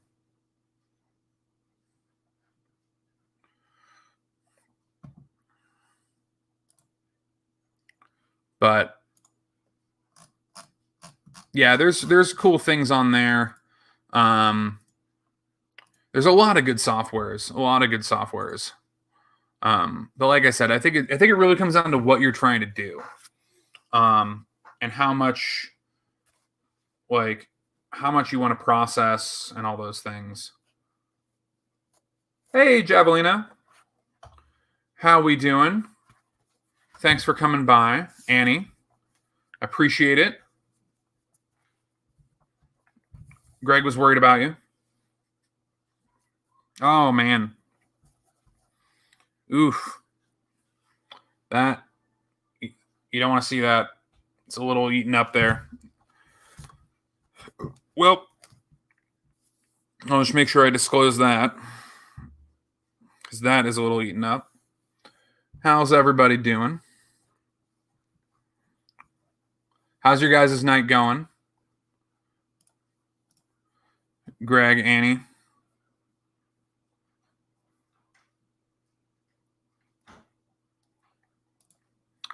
I'm really all about maximizing like the SEO value of a video title. So like make sure like you're hitting keywords. Don't make it too long. Make it searchable. Like try to make a title that sounds like something somebody might search for, or is like in line with what some people might like watch and have like in their haven't like to something that would show up in their feed. So like make sure you're using your buzzwords, make sure you're using your everything on there that's going to make it a searchable title. So like SEO is search engine optimization. If you don't already, J&G, download TubeBuddy into your Chrome as a Chrome extension and link your YouTube account in there. It will literally tell you like it will rate your titles and like let you know how searchable that title is and like how much it's going to be there. There's a lot into video title. Like there's so much information on like the proper way to structure a title. So is it an actual short? Like, are you doing one of the hashtag shorts, or is it just like a short video? That's also, I think, a question, because I don't know what like the best thing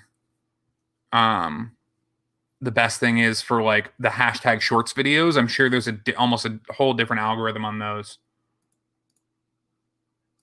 Thanks, man. Yeah, it's a recent pickup that I got.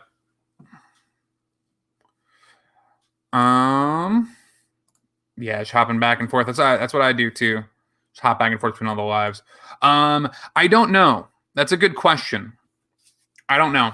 I think it's a Chrome extension. I'm not sure. But like it's really cool. Like there's a lot of features that are free. There are paid for hire. Okay, so it's not so it's not like one of the hashtag shorts videos.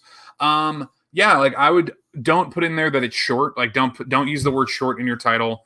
Like I would literally kind of do what you're like. Is it like like if it's specifically Pokemon, like do like, I think you want to give people a reason to click on your video. That's like the biggest thing. So like essentially like you want to, there's a lot of things that you can do. You don't want to make it, you don't want to clickbait your videos, but it is a good idea to have like, to give people a reason to click on your video. And same thing with like your thumbnail. So like if your okay, yeah, so it's Pokemon. Yeah, I didn't think it was in Safari. I think it's only Chrome. So like for example, and I'm still tying these shoes. For example, like if you're gonna open a like you've obviously already done the opening, so you know what the concept is. Oh, thanks, Javelin. It's all good. No worries. I do that all the time. Like I did that the other day, and same thing on Instagram. Like I realized that like I hadn't followed people back, and like I wasn't subbed to like certain channels. Like I've done that myself too, so it is all good. Duck face and red arrows. Boom. Exactly. So like that's the Tracy Parks thumbnail method, is the duck face and the red arrows. Yeah, so like be careful with your thumbnails. Make sure you have a good thumbnail. Like if you're gonna do Pokemon, like depending on what you're opening, like I would literally put like, there's a lot of cool things that you can do. So like have a card there and have like one of the Pokemon question mark, things on there. Don't give away the farm in your video, in your thumbnail. Make the title something that you would click on. Like that's the biggest thing for me. Like make the title something that you would click on, and make the thumbnail something that you would click on. there's a lot of good information. Once it's hard, it's gonna be harder for you guys now because I know you guys have a smaller channel. But there is a there's a lot of optimization tools in YouTube, especially for the time that you're releasing videos. I know Tracy's awesome. Doing the nails. There we go.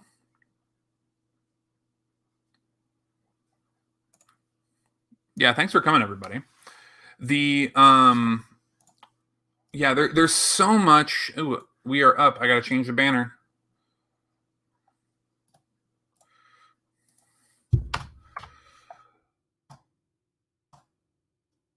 There's so much in like the SEO. Again, search engine optimization is what SEO stands for, if you didn't already know that. But there's so much in there on like what you can on information, and sometimes you just get lucky with the algorithm, and you get views. The other thing that I would do for you guys too, and I don't know if you're already doing it, and it's not cheating, but it'll help you right off the bat, is watch when you put out a video on your channel,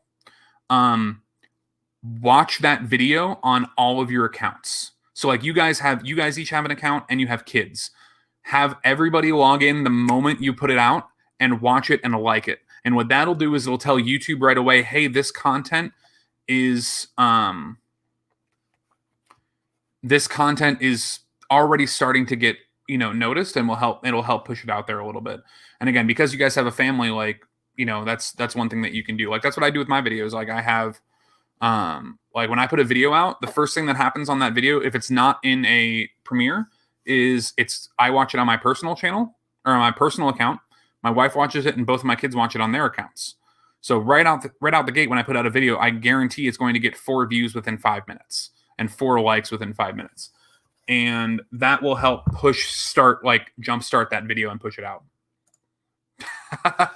353. No, I'm definitely going to do a 500 video or 500 subscriber giveaway. That's going to be my next one. And I'm thinking about what I'm going to do. I definitely want to do something a little bigger, and that was my same thing. Even with my 100 subscriber video, not that it was a crazy expensive thing,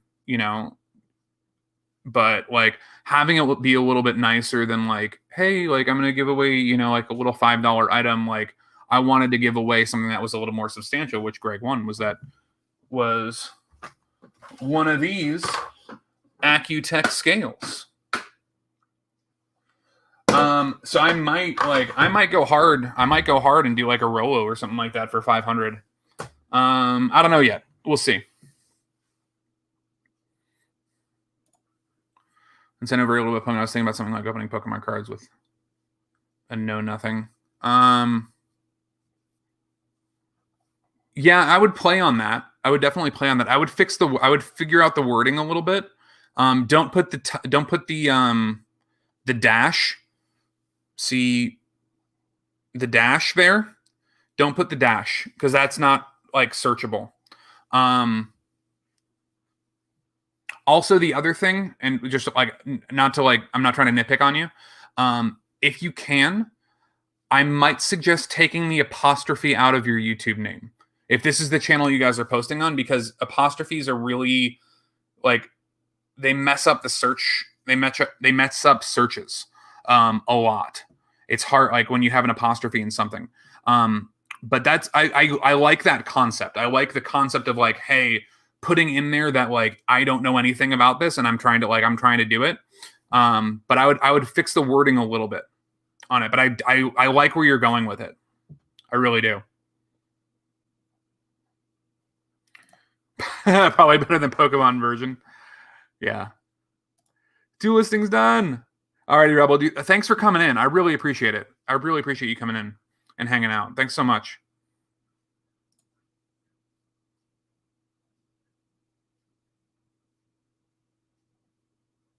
Yeah, no, that's absolutely true.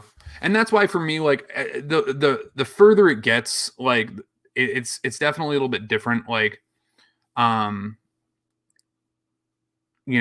For me, Like, that's one of the reasons why I wanted to do like 100 subscriber giveaway, because I knew that like with the 100 subscriber, like more than likely it would have been one of my first subscribers to get it. It wasn't a video that was going to be like pumped out and get like thousands of views, and it didn't. Like, it got like 100 and something views, and I had about 100 subscribers at the times, and I'm guessing most of them, were from that. So I was glad. But yeah, no, there's definitely like I got to figure out how I want to do it. Like, it probably won't like yeah, I would need to figure out how I want to do it. I might do it in like a live or something like that. But yeah, no, that is definitely correct. There is a danger of having people sub just to be subscribed. Like, and that's the one thing too for me that I've always been like careful about, is making sure that like I'm putting out quality content, because like you can have 1,000 subscribers and still get 50 views on a video. If you're not engaging and putting out content that people want to see, it doesn't matter how many subscribers you have. And that's why a lot of people talk about like the only reason I'm kind of putting the subscriber goal and stuff on here just because it's fun, and like, yeah, like I am trying to get to like, if I do want to keep doing this, the more subscribers you get, the more video, essentially the more like videos and everything you do. But really what you want is views. What you want is views on your channel. Once you get to 1,000, like, and when you're talking about like, when you're getting real and talk about when you're getting real and talking about like, obviously like with YouTube, it's like, the goal is obviously to keep having your content watched. But once you get to like the 1,000 subscriber mark, after that, because if you're talking monetization, after 1,000 subscribers, it doesn't matter how many subscribers you have, unless you want one of the buttons, but you can go make one of those. But after 1,000 subscribers, the only thing that matters is how many views your videos are getting. That's really what it is. And so if your videos are not getting views, like, that's more discouraging to me than not having subscribers. So like, the subscriber goal is fun, but the reality is like putting out content that's going to get more views is more important. What do you think about I open Pokemon cards and know nothing about them? That's pretty good. What like I said, I would like, I'm not trying to nitpick on you here at all, but I appreciate you like being open enough to like ask for help. Like I would try to give people a reason to click. Meaning like I opened Pokemon cards and didn't know, like I didn't even know what I found, and have it be like, have there be a picture with like a card that's blacked out with a question mark or something like that, to like give somebody a reason to click on it. Like I said, I would just think of something that you would want to watch. Like, would you click on that title? I open Pokemon cards and know nothing about them. I mean, maybe. But I would like, I opened Pokemon cards and didn't even know what I found, is like, for me, kind of like sounds better. But that's just me. Like I said, I'm just a guy with a beard on the internet. Like, what do I know? But that's when I try to think of a title, I try to think of like, okay, what is the reason that a person is going to click on this video?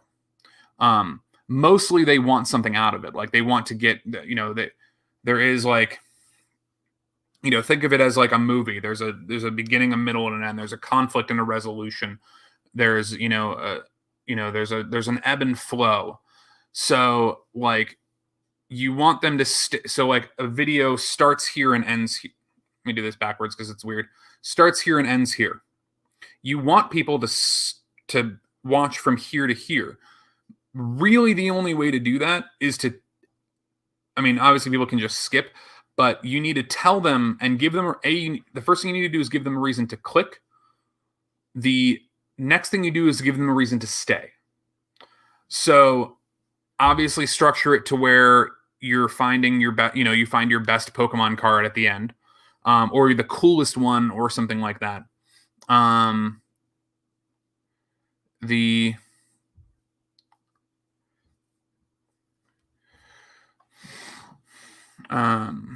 Yeah. Yeah, I'm here to let's see. Two dudes picking, aka Body Pal. Did a really awesome giveaway during Christmas time if you found the video, but it was interactive trivia. See, that's cool. I like that. Here for the input. Yeah, that's really cool. I like that. Yeah, no, that's good.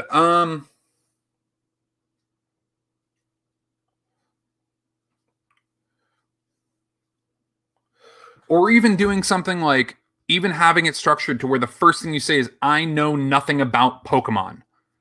Let's open Pokemon cards.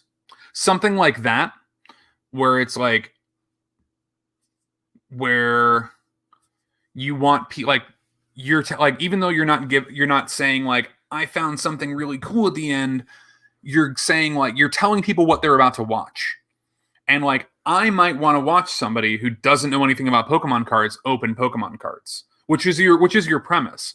But it's structuring it in a way that is clickable. You know what I'm saying?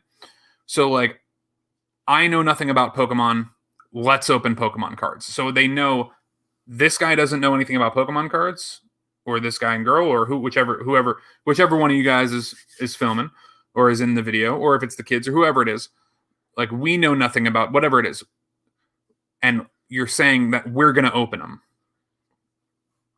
I think something like that would be good.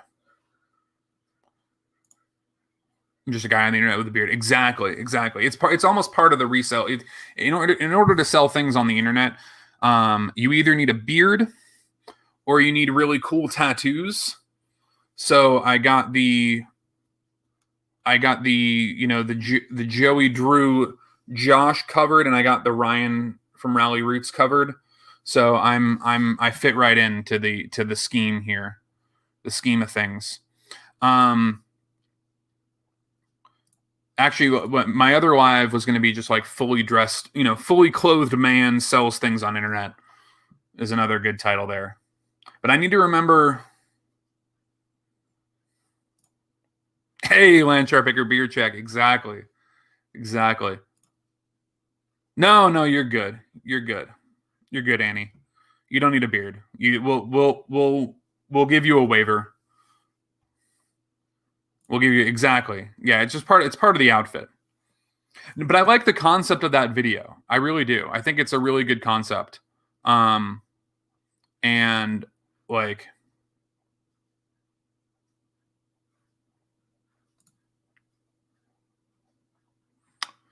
do you have any editing or videography? So in my background currently, is that what you're asking, Greg? Like in this moment right now? Let me know. The answer is no, I don't. I have a light over here. I have an LED light that's over here that's doing the blue. But nothing else behind me that has any editing, or nothing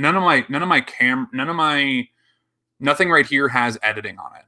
I have lighting, but no editing.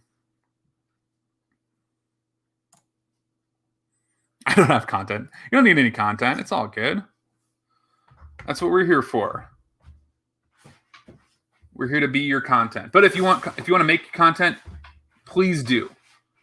There is room for everyone's content. I will never be one to say.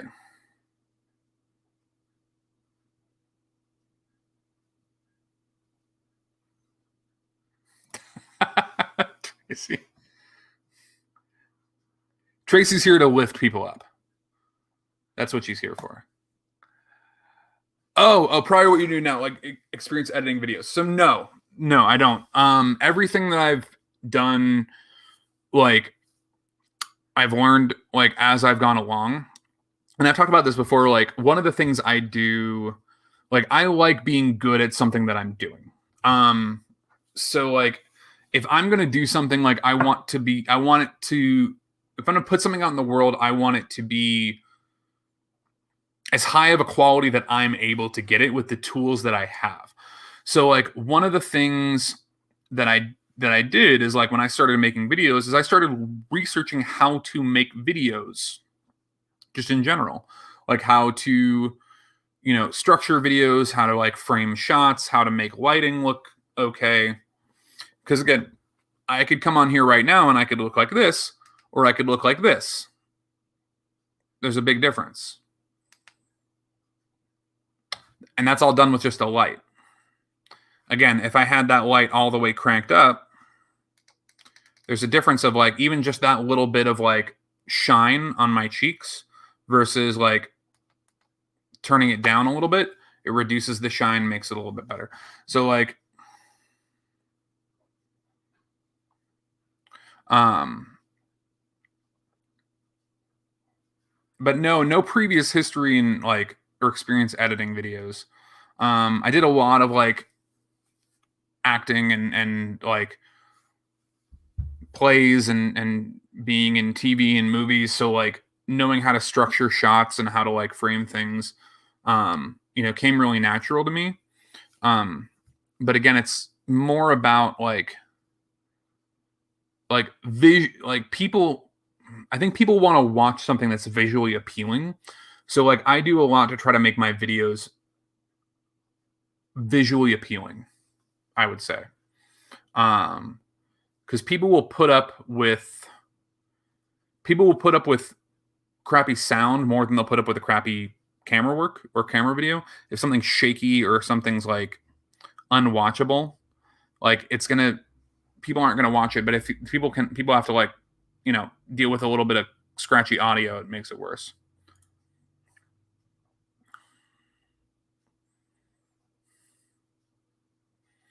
No, like again, I've been on camera a lot. I used to work in movies and TV for a little bit in LA. Nothing crazy, just like being in the background of stuff. So it's comfortable to me. And like, again, here, like when I'm looking for whatever reason, like I'm looking at myself just because it's easier to look at. But like when I'm filming something, like, and when when I want you, like I'm going to talk to you right now and I'm going to look right at the camera and we're going to have a conversation. We're going to make a better connection than when I do this. And when I'm looking at the chat or when I'm looking at the screen here. So there's little things about like just making like engaging a camera, which again is it's not comfortable for a lot of people, and some people can build that over time. But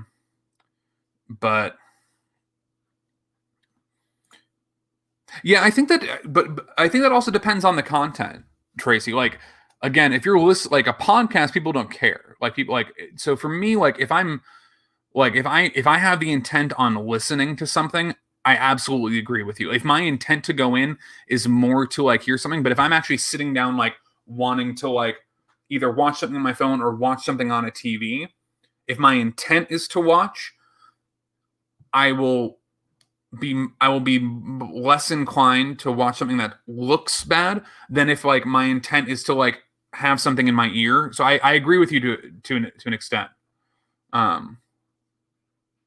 Yeah, see, exactly. Like Greg, that again, I think it makes perfect sense. I think it depends on your intent. And then even then there's ways to make content sound more appealing, like with the way you're using your voice, the way you're engaging, the way your cadence is when you're talking, your enunciation. There's a lot of different things, because I could come on here and like, even though I'm not as like animated and like, let's go, again, nothing to take away from like, anybody who's that's their style, but that's not how I am as a person. So like, I would never want to come out here and try to be Joey and be screaming, let's go. Absolutely nothing wrong with that. And I love the fact that that's Joey's personality, and you can tell that that's him both in his lives and in his videos, and I'm sure that's how he really is. But that's not me. So if I tried to do that, it would come across as disingenuous, and it would sound fake. Like I love the fact that that's his, and that's his personality, and people will relate to that. But if I tried to do it, it would not come across as genuine. So like, again, you have to figure out how to amplify the way that you sound, but also making it sound authentic. Again, I would, if you and I were having a conversation, I would sound pretty similar to what I do now, but it would be a little different, just a little bit. But there's also a big difference of doing that than coming on and saying, yeah, hey guys, yeah, I got some shoes here. Not even being negative, but like there's, if you're monotone, if you have if you have a monotone tone and you have a cadence to your voice that does not break, and doesn't have any, again, when we go back to that talking about ebb and flow of like a video, it's not going to sound as appealing, and people aren't going to be able to listen to it for a long time.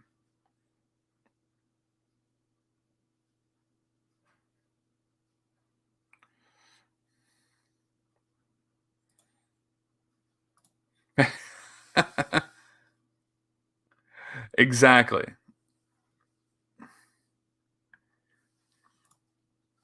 Yeah, and there's just a different way to do it. And again, it's not for everybody. Not everybody is going to be like, I can put out a video and just sit there and talk to the camera comfortably for 12 minutes. And again, with some creative editing and like the way I talk, I can have it be a more engaging video than somebody else might be able to.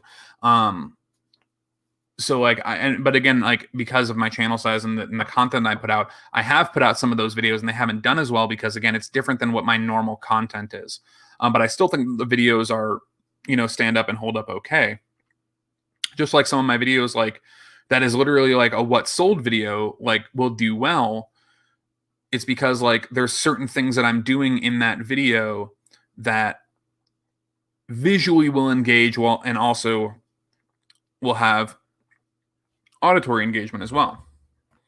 All right, but I need to list. I'm still listing. I got these shoes, these Hoka shoes. They look good. There is a little bit of one of the laces is messed up right here on the corner there, but they are still okay. They're just like a basic pair though. Kind of like a light pink with some gray. A little bit of blue on the Hoka logo there. But they're good looking shoes.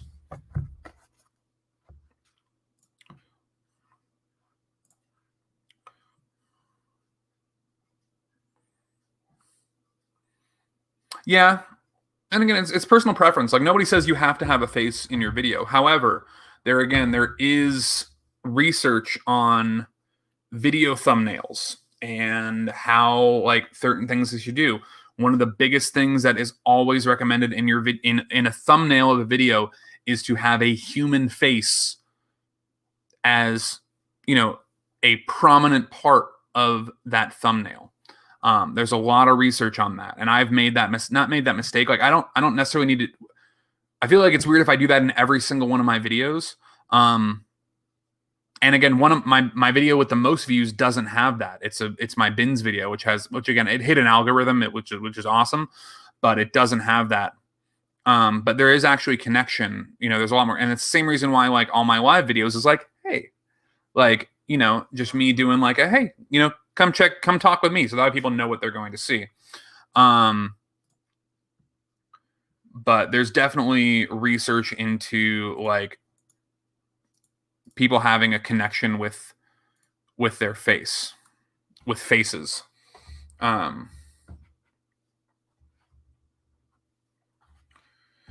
But again, one of the things that you can do too, which might help, is like record yourself. So like separately from a video, just like record yourself on your phone, like saying things in a different way.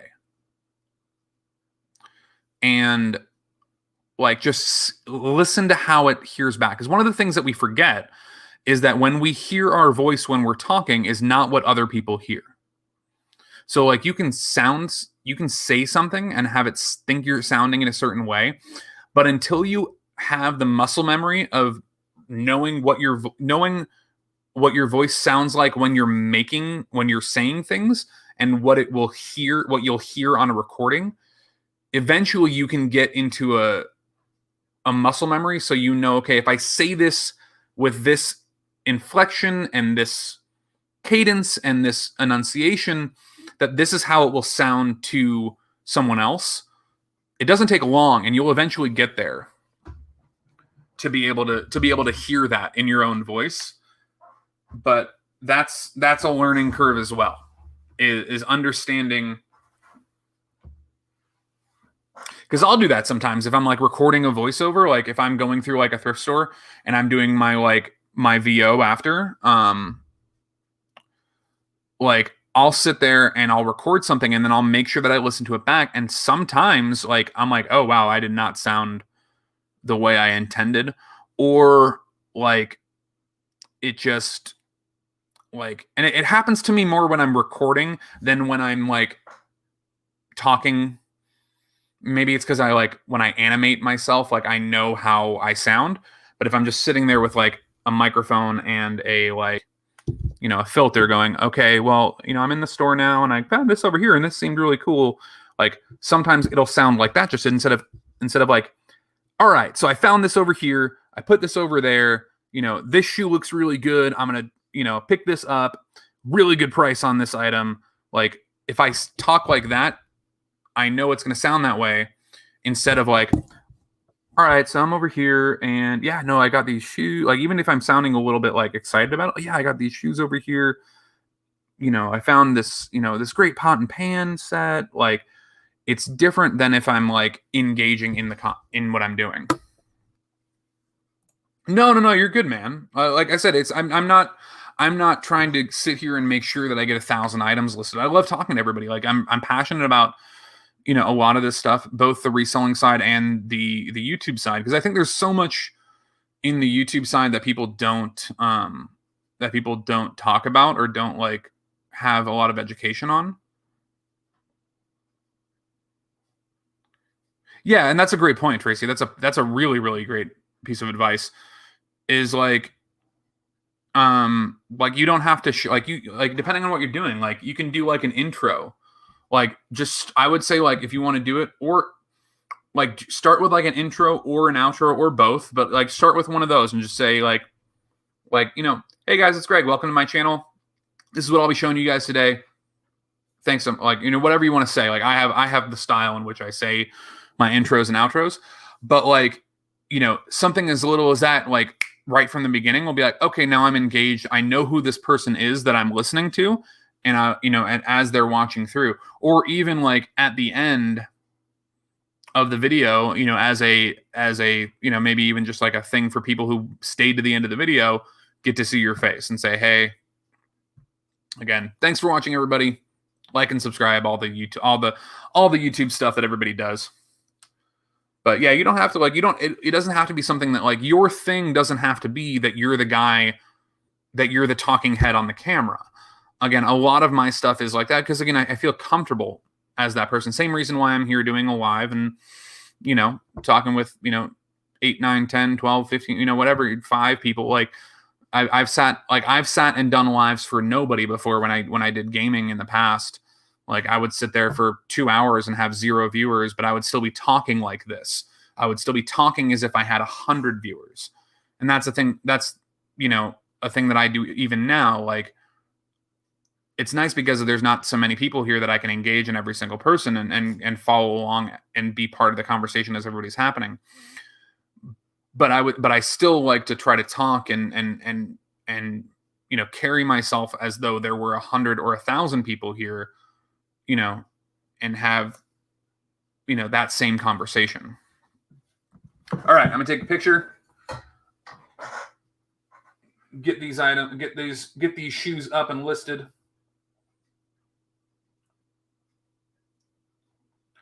It is really good though, because there's, like I said, there's a lot of things, especially with like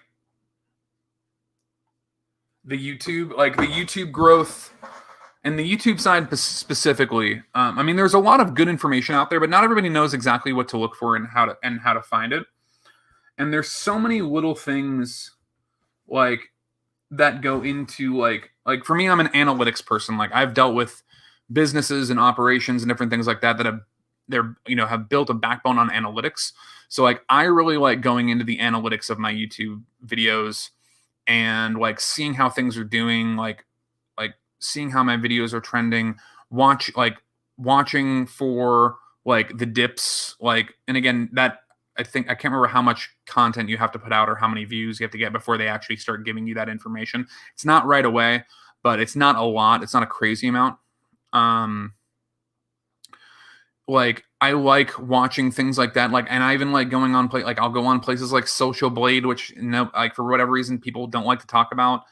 But Social Blade is a website where you can go and look up every single person that has a YouTube account and see their channel stats. Like, I do that for myself. Like, I go and I check, okay, hey, how am I, how am I trending on this? Like, how have my subscribers trending been? How has like my video content been? Even though I'm not doing this as even a form of income, I want to get better at it. So I try to do whatever I can to educate myself to get better at it.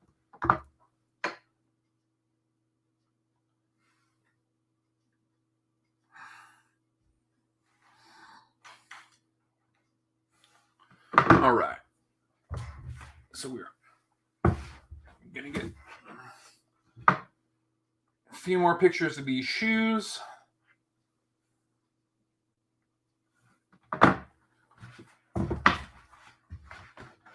Again, I was excited about these ones. These are like the first pair of Hokas that are actually sellable that I've found. Every other pair that I've found has been like a nightmare. Not a nightmare, but just as like unsellable. Because they were just worn to the bone. Have you watched her talking about YouTube? He's also really interested in analytics behind the scenes working to YouTube. No, I haven't. I haven't caught one of Tommy's talks about YouTube. Speaking of that, Tracy, you guys need to get on your. When's the next one? When's the next podcast? Did I miss one this weekend? I know you guys were up in the air about doing one this weekend. I want to make sure. I was tuning in, but.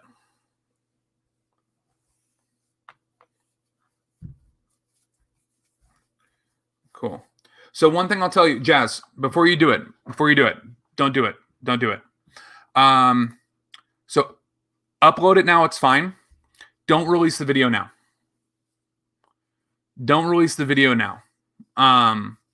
That's a big thing is about timing, on the video. If you release a video now, it is going to get less views than if you release it tomorrow during the day.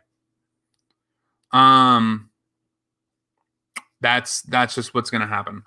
So like the way YouTube works is if you put out a video now, it's going to go into like an early, like because of your channel size,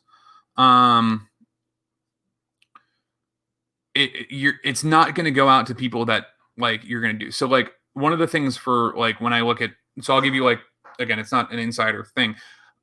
So when I look at my analytics, and this is partly with TubeBuddy and partly with YouTube, again, when you have at a certain point in your channel, again, I'm still a very small channel, but at a certain point in your channel, it will, hold on 1 second, gotta say hi. Diana Andrade, how are you doing? Thanks for coming. Doing great. We're just chatting. A lot of us are resellers. If you're not, I haven't seen your name before, so I apologize if you are part of the community. I really appreciate you being here. If you are, and it's great to meet you. If you are not, we are resellers. We're talking about YouTube and reselling. I got some shoes here that I'll be listing that I found at a thrift store that I'll be listing online to sell. All that fun stuff. But welcome. I appreciate you being here. That's awesome. Sorry, I got on a tangent. Oh, you guys are on with their Slip Morale. Cool. Yeah. Babies are and everything. So yeah, so what I was going to say is that going back to like your video release time. So like you want to release it in a time when people that are going to view your videos are online. So like because you're putting out reselling content, like structure your video releases around, I would say around like when other resellers are putting out their content, usually in the afternoon, is good. Most resellers are on like when I look at my analytics for my videos, YouTube will tell you when at a certain point in your channel, this is what I was getting to, YouTube will tell you when your viewers are online, or when the majority of your viewers are online. And for reselling, I believe a lot of it, at least from what I'm seeing, is like the better times to put out a video is like early afternoon, 1, 2, 3 p.m. because a lot of people are online or will be getting online soon, and YouTube can process and get your video out. If you put a video out now, there's less people that are going to watch it right when it's released, and it's going to kind of get lost later. and not get picked up. And I could be wrong on that, and it could hit an algorithm. But yeah, I would say try to release a video when you know people are online, at least while you're building a channel, because then you have a better chance of getting people to view your videos. When you have a little bit bigger of an audience, it starts to not matter anymore. When you look at guys like just like resellers, for example, you look at like Harry Tornado, and he still kind of follows it. I've noticed he'll follow very closely what the YouTube recommendations are. Cincinnati Picker's another one. Again, they have a built-in audience that are going to watch most of their content. A lot of the bigger channels still follow that, but they don't have to as much.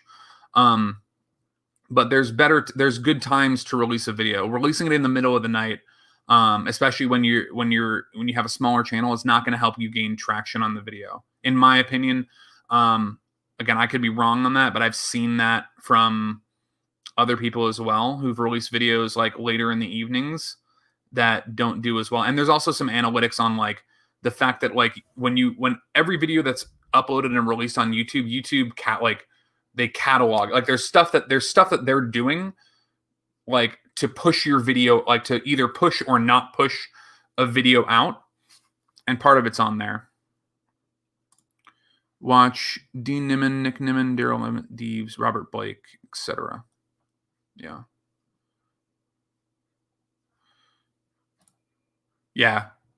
We were talking about that, Tracy. I think they're using Apple.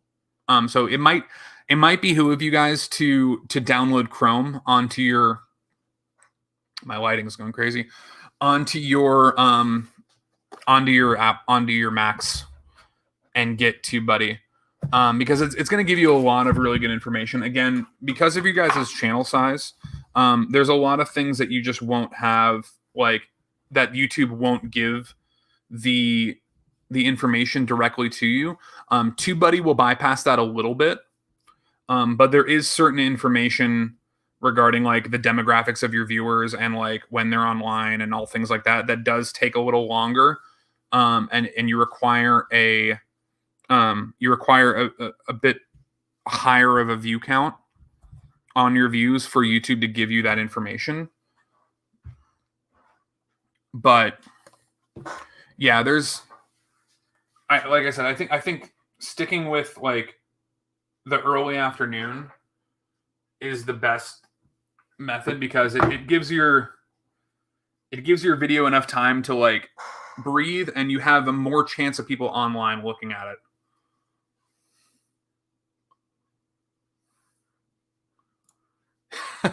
Behoove, yeah, exactly. It's right up there with moist, all those fun words that everybody loves.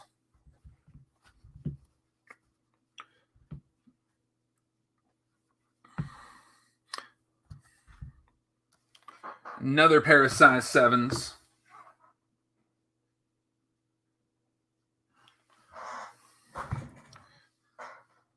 Yeah, like I said, there's a lot of little things, and like even so, like what I would do, like here's some of the things that I do. Like this is how I like process. This is my kind of like process for learning something. So I'll just start Googling stuff. Like I'll Google like what's the best time to release a YouTube video, like how, like not like don't do like how to get viewers or how to get subs, because all that's bullshit. But if you're looking for like data on like what's the best time to release, like what's the best day of the week, so there's certain things like that are like, if you are going to release a video once a week, there are better days than others to release that video. There are better times than others to release that video. Again, like how to make it, like what makes a good thumbnail. And there's a lot of research, and that's one of the things, like especially if you look at like bigger channels, like if you ever notice, like on YouTube, there's like, and not so much in like the reseller community, but more in like the entertainment and like the BuzzFeed, like big channels like that. Every now and again, you'll notice they cycle through thumbnails pretty quick, because when they're that big, they can tell right away if something is wrong with a title or a thumbnail and it's not trending, they'll swap it. they'll change it to something that is more like, again, more SEO driven, more like, stuff like that. YouTube Creator Academy. Yeah, that's a good one. Yeah, there's a lot of really good free information out there. I think that's who you. Yeah, is that who you're talking? Is that what you're talking about up here, Tracy? Sorry for these names. I don't know these names, so that's I was just curious. But yeah, there's a lot of really good information, and even like one of the guys that I watch again is just how to how to make sure you have good lighting and stuff like that. There's stuff on the creation side, the content creation side that you can learn. There's also a lot of stuff on like the analytics and the YouTube side. I mean, I think the other thing to remember is and this is something that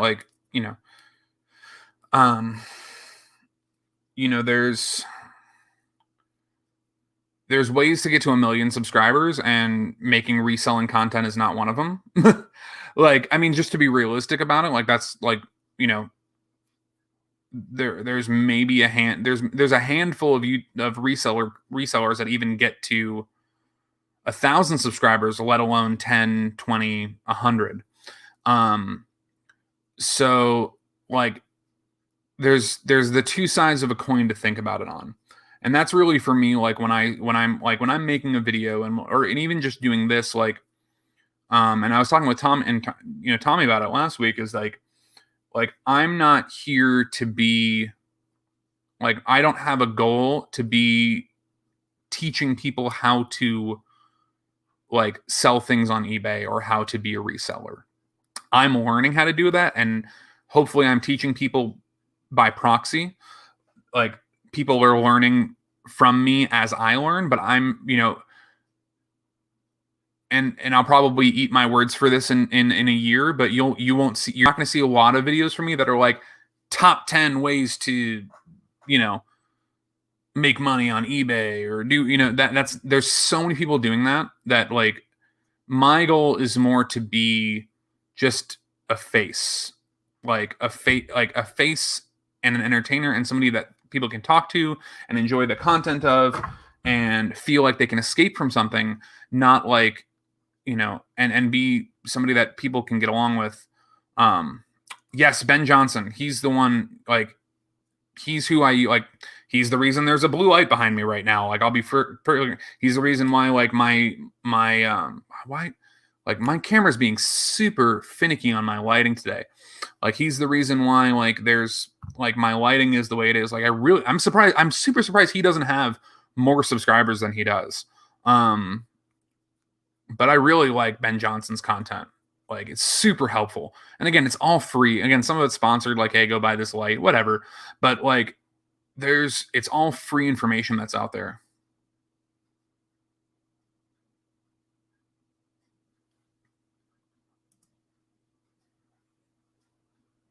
Yeah, a little bit. And it's it's more of just I'm more here, I more want to be my place, my place on YouTube. I want it to be about who I am as a person, not what I'm doing. What I'm doing happens to be reselling. And that's the content that I'm going to be making. But it's the same reason why, when I do these lives, I try to spend most of the time talking with everybody and talking about, whatever that comes up in the conversation. A lot of it is about YouTube and reselling and things like that. But it's more so about engaging in the community and being somebody that people can relate to, and again, have and be entertained by, not that people are going to go to my channel once and watch a video on how to make $1,000 on eBay and never watch me again. I don't want to be that person. I want to be somebody that people want to keep coming back to and tuning into. But again, if I wanted to, if my goal was to be I want to be a YouTuber and get 1 million subscribers and do all these things, reselling content isn't the way to do that. Really, the way to do that is just to be a person and to talk and to talk about things that interest you and subjects that interest other people. But there's a lot of things out there. But there's a lot of way, and that's just me. Like that's just the way. Like I said, um the way I structure like when I try to do something is I try to make sure that I'm doing it. Like going back to what I said, going back to the best. Yeah, exactly. So like again, when I try to put something out there, I want to put out something that I feel is the best that I can do and is the best of my ability at the time. So like again, I'm limited by the camera that I'm using, the lighting that I have, the different things. Like I'm not going to go out and spend $1,000 on a YouTube setup because there's no like if I had a completely unlimited income, I might do that because it's a fun hobby, but I don't. And right now, there's no current ROI on my YouTube content. Maybe there will be in the future. Maybe there won't. Really doesn't matter to me. But if I do get to the point where like YouTube is becoming more of a part of who I am and what I do, I might take those steps and invest to then be able to make incrementally better content.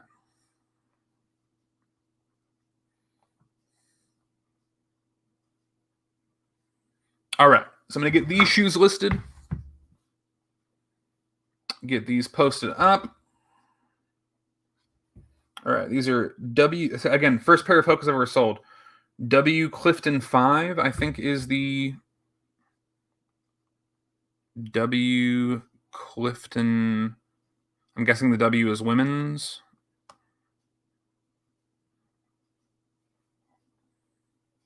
Okay.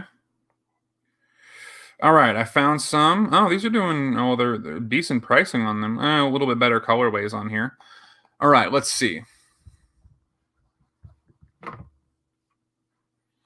Yeah, that too. And that's the thing for me. Like a couple of honestly, like one of the videos that I put out, like I put out a couple of videos that I'm super proud of that didn't do well.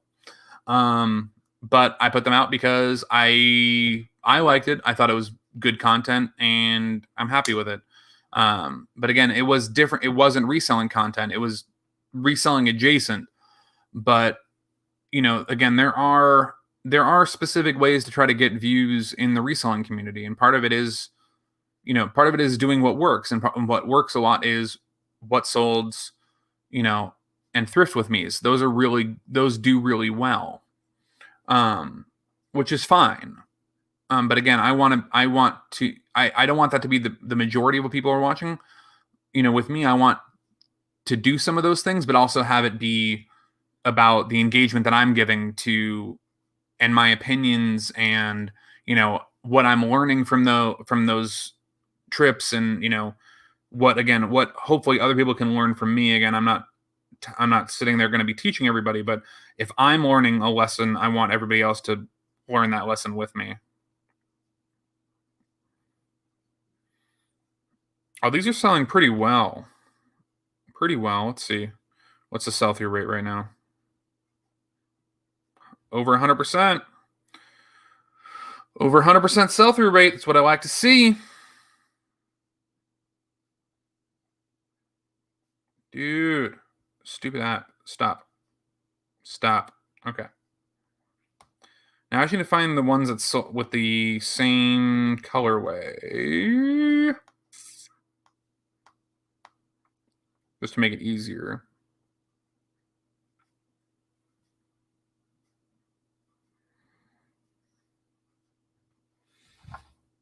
Nope, those aren't the same. Yeah, there's some good ones. Yeah, these are selling for good. These are selling for like $40. A lot of them are $40. 40 or 50, which is nice. Okay. None of the same colorway. But we will get some of these listed.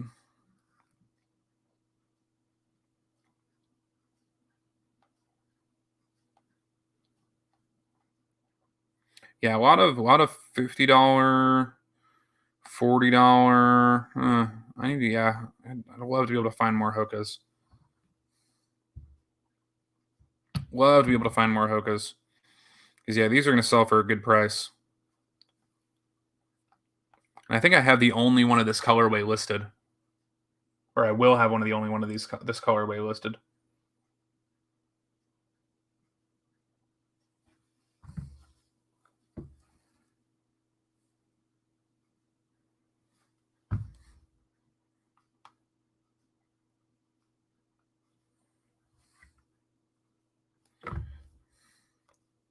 Yeah. Yeah, that's my goal with YouTube. And with reselling, again, the reason I started reselling was just to make sure that I could like get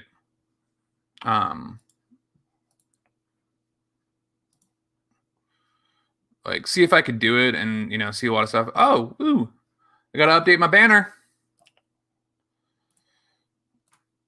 We are still making progress on the goal. Again, I'm gonna leave the goal as 350 because our goal to start the night was 350. I'm gonna leave it at 350 to see how we did. We're at 355, almost 10 subscribers tonight, which is awesome. Again, thanks everybody for being here, for hanging out, for listening and enjoying while we rant about all the different fun stuff.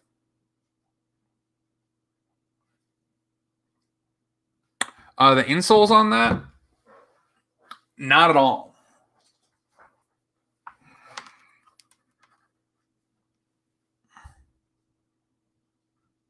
That's the insole on those.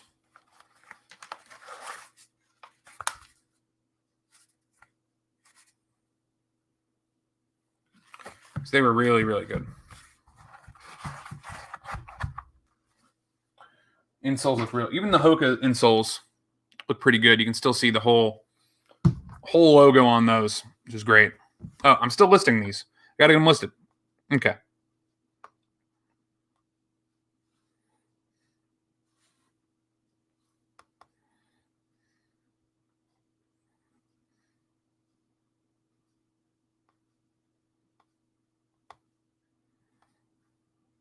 All right.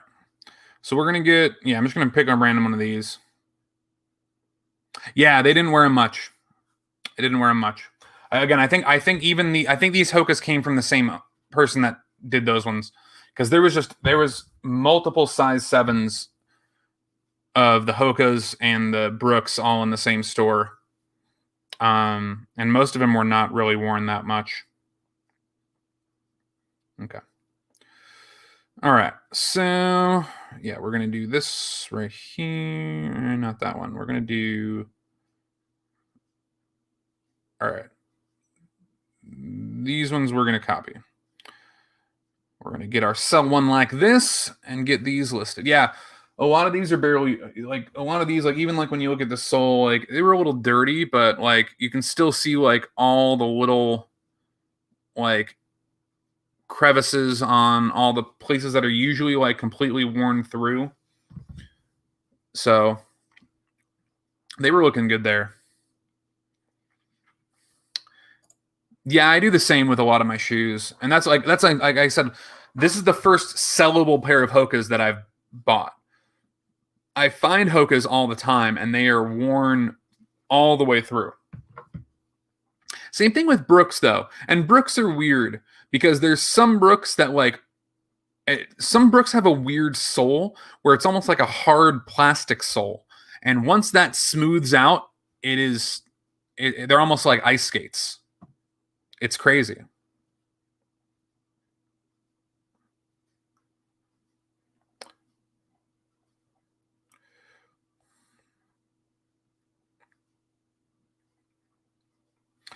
Yeah, like some of the shoes, like especially like the running shoes, it's weird. I either find them like it's rare that I find them that they're like just on the cusp.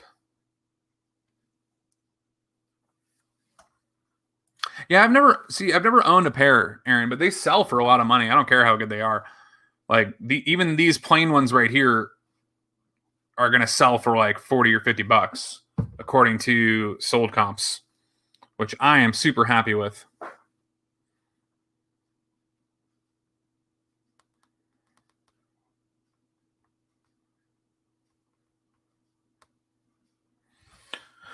All right, these are again size 7.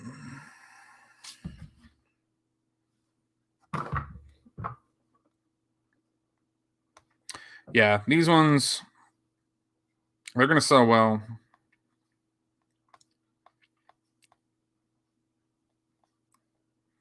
Which I am totally fine with. But I've never worn a pair.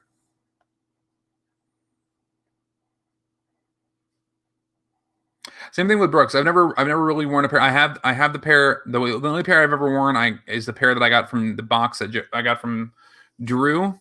The size 13s. I tried those ones, and those ones had that weird like hard plastic sole, and they're just a little bit too slippery for me.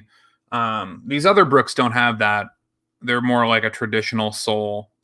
But I've seen some that have like the harder plastic sole, and once that wears through, they get a little wrecked. They get a little wrecked.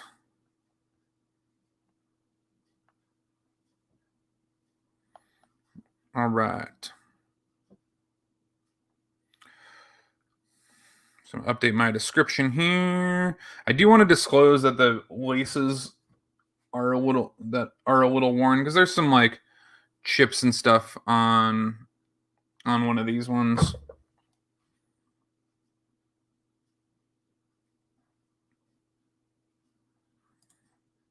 Nice. Yeah, Brooks are good. Brooks are good. Like they do sell pretty well, and same with Hoka's.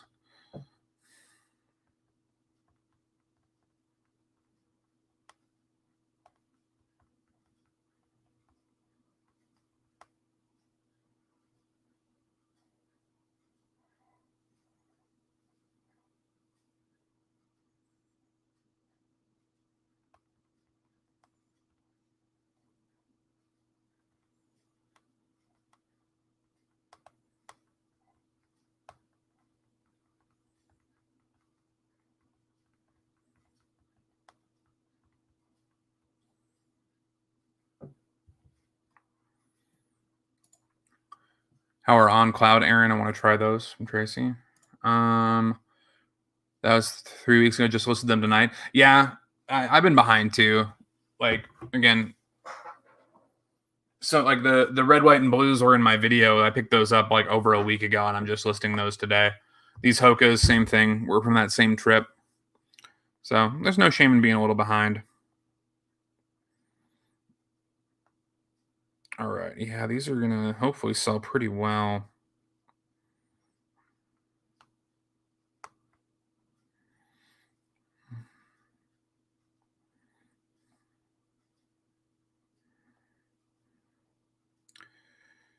Yeah, we'll see. Again, this week has been crazy for crazy for me, both in like personal life as well as in like YouTube and eBay life. Like again, like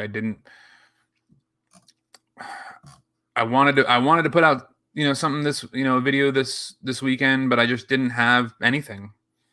I didn't have motivation. I didn't have a subject matter that I wanted to cover. I didn't have like things to do, and I just wasn't going to pull it out a BS video.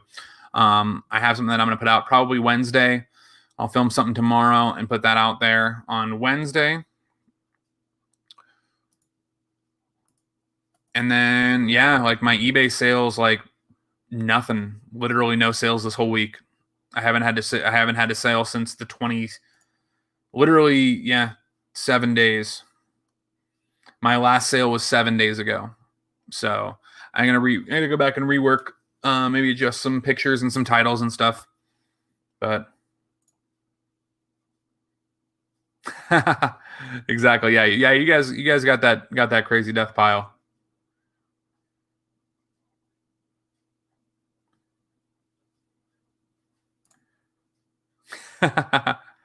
Yeah. Yeah, you guys have a lot of stuff. I remember I saw in one of your videos. How many washing machines did you guys have? I was how do those sell for you? You guys do all those like local and stuff? I just noticed that you had like a lot of appliances that you guys were selling.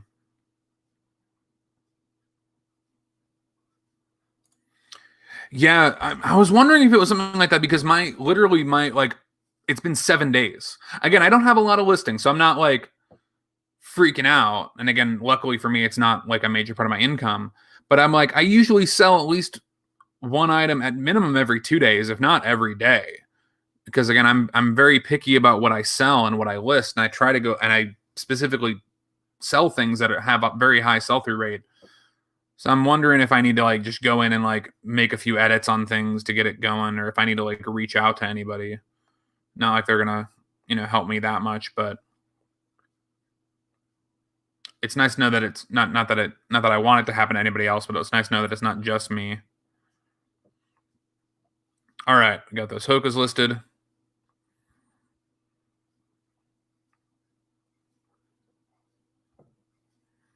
Uh-oh, I missed a required item specific. What did I miss?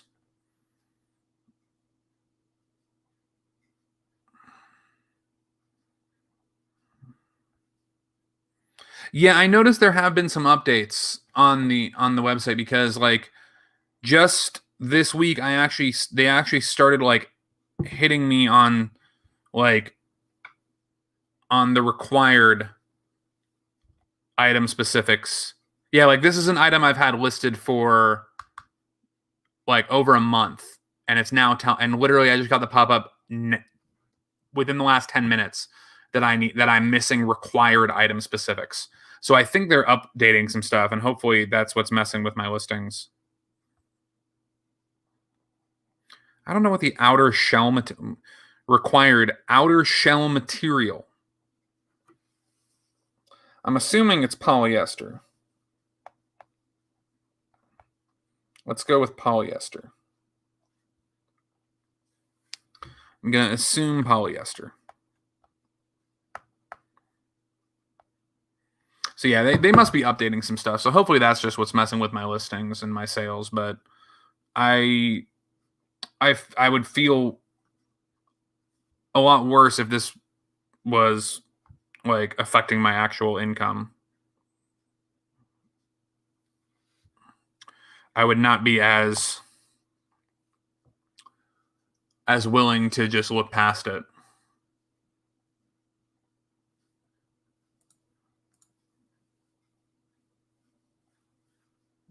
Okay.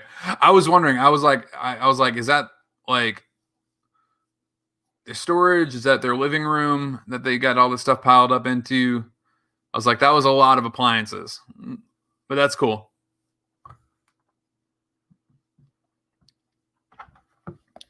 All right. So we got those updated. Let me get some offers out to this. What have I been sending on offers for this one? For this pair of shoes.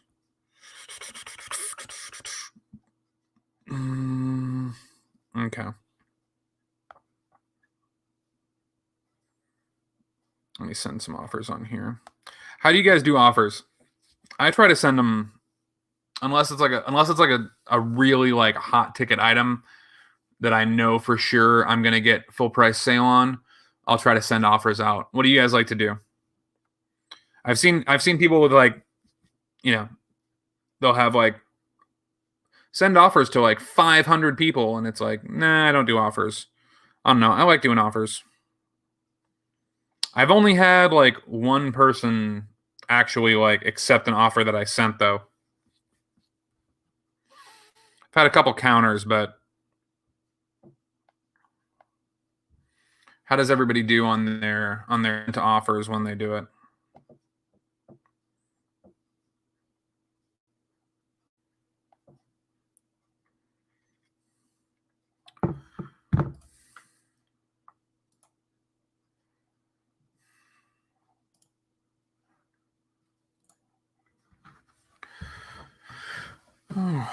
All righty.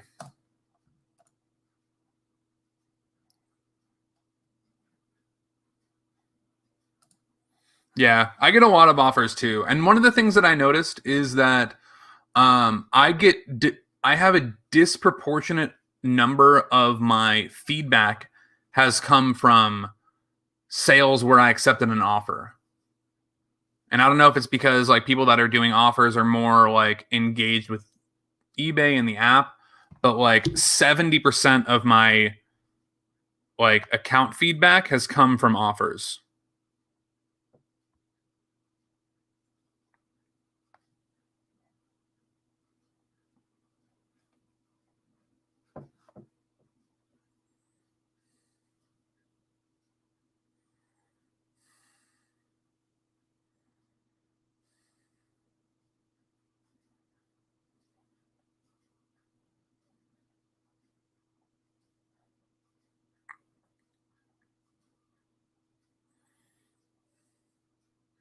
Yeah. Like more like I think I did the math. It was like 65 or 70% of my feedback came from sales that ended in an offer acceptance. Usually send the lowest I'm willing to take. Oh, that's a good way to do it too.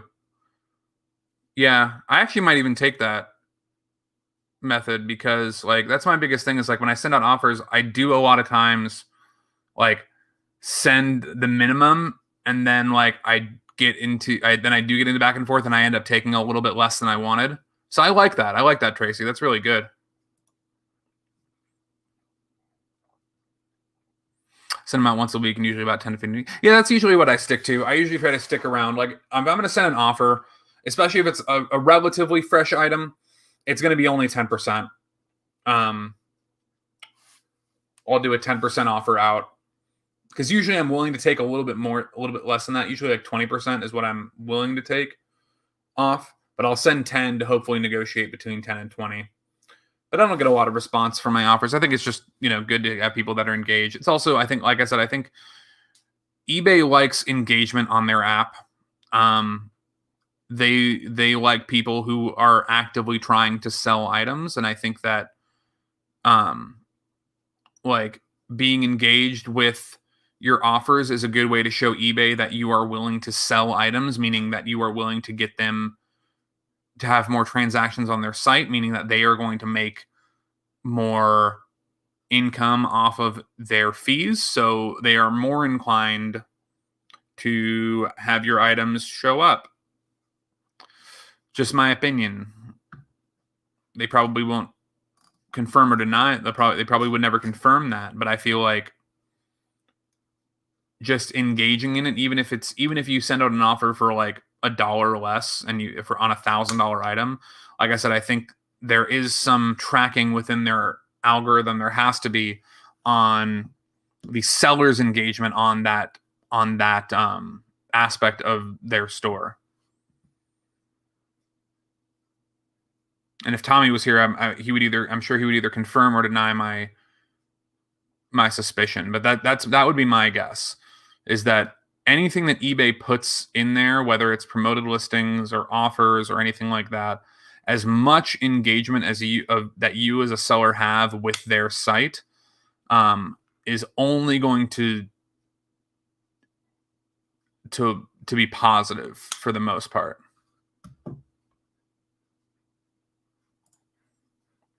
Anyone else having issues with you if it's tracking extremely long 3 weeks? I've had issues with stuff in Texas, definitely. Bless your heart. Hey, Tracy, I'm fluent with Southern. I know what that means. Tracy, how's everything been out there? I know things have started to settle down a little bit. Actually, let me look at my solds and see if I still have stuff that's hasn't been delivered yet. No, everything was delivered. Okay, yeah, all my stuff has been delivered. I know there were a lot of delays.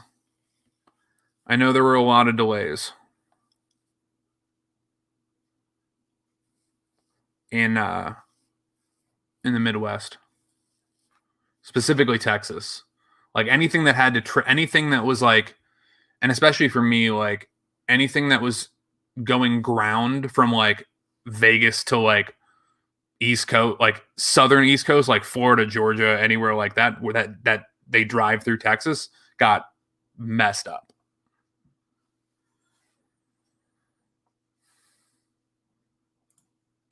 Yeah, like for example, like I work in healthcare and we have to send all of our labs to the East Coast to get them processed, and we had to resend lab specimens because like they weren't going to make it in time, because when you draw somebody's blood, it doesn't last that long. So we had to like resend stuff because the weather was just so bad and stuff wasn't getting through. It's almost like the Christmas holiday UPS rush all over again, but only for a certain part of the country.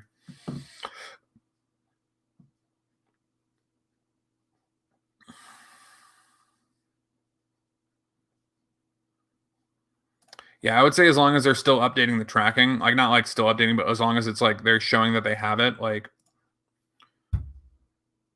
again, maybe I would maybe either reach out to the buyer and just let them know, hey, like I'm keeping an eye on it.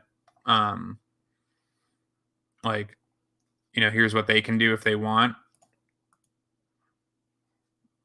Okay, I think a lot of people are aware that stuff is taking a longer time, so hopefully you're not getting too many people reaching out wondering where their stuff is, but you can chalk it up to the weather. Alrighty, guys. I feel myself becoming less and less engaging. And as I mentioned, I like to engage with people. We are about 2 hours and 40 minutes in, and I think I'm going to wrap it up here. Let's see. We sent a pair of boots to Nebraska. It hasn't seemed to move tracking. It says it left Phoenix February 16th. Yeah, I don't know. I know a lot of stuff, like especially with the holidays, a lot of that stuff showed up. I had everything, from my stuff that I sent out show up. So hopefully the next day or two, it'll start kind of creeping through. But I would give it yeah. Oh, okay. Yeah. I would let them know to deal with UPS. I mean, it depends. Because they're still going to get it. So I would say, yeah, I would have them go through UPS or USPS. They have the tracking and everything. So yeah, it's a tough situation. Similar with like the holiday stuff, but alrighty, guys. Again, I appreciate everybody for hanging out for so long. We've had great conversation tonight. I listed not very many items, but got a couple items listed, and yeah, we have a great night. So again, keep an eye out for a video from me this week. If you haven't already, please subscribe to the channel. We did awesome on our goal today. We're ending at, like I said, I think 355. If you can chalk a like on the video on your way out, that's also appreciated. I'll see everybody in the next one. Thanks again.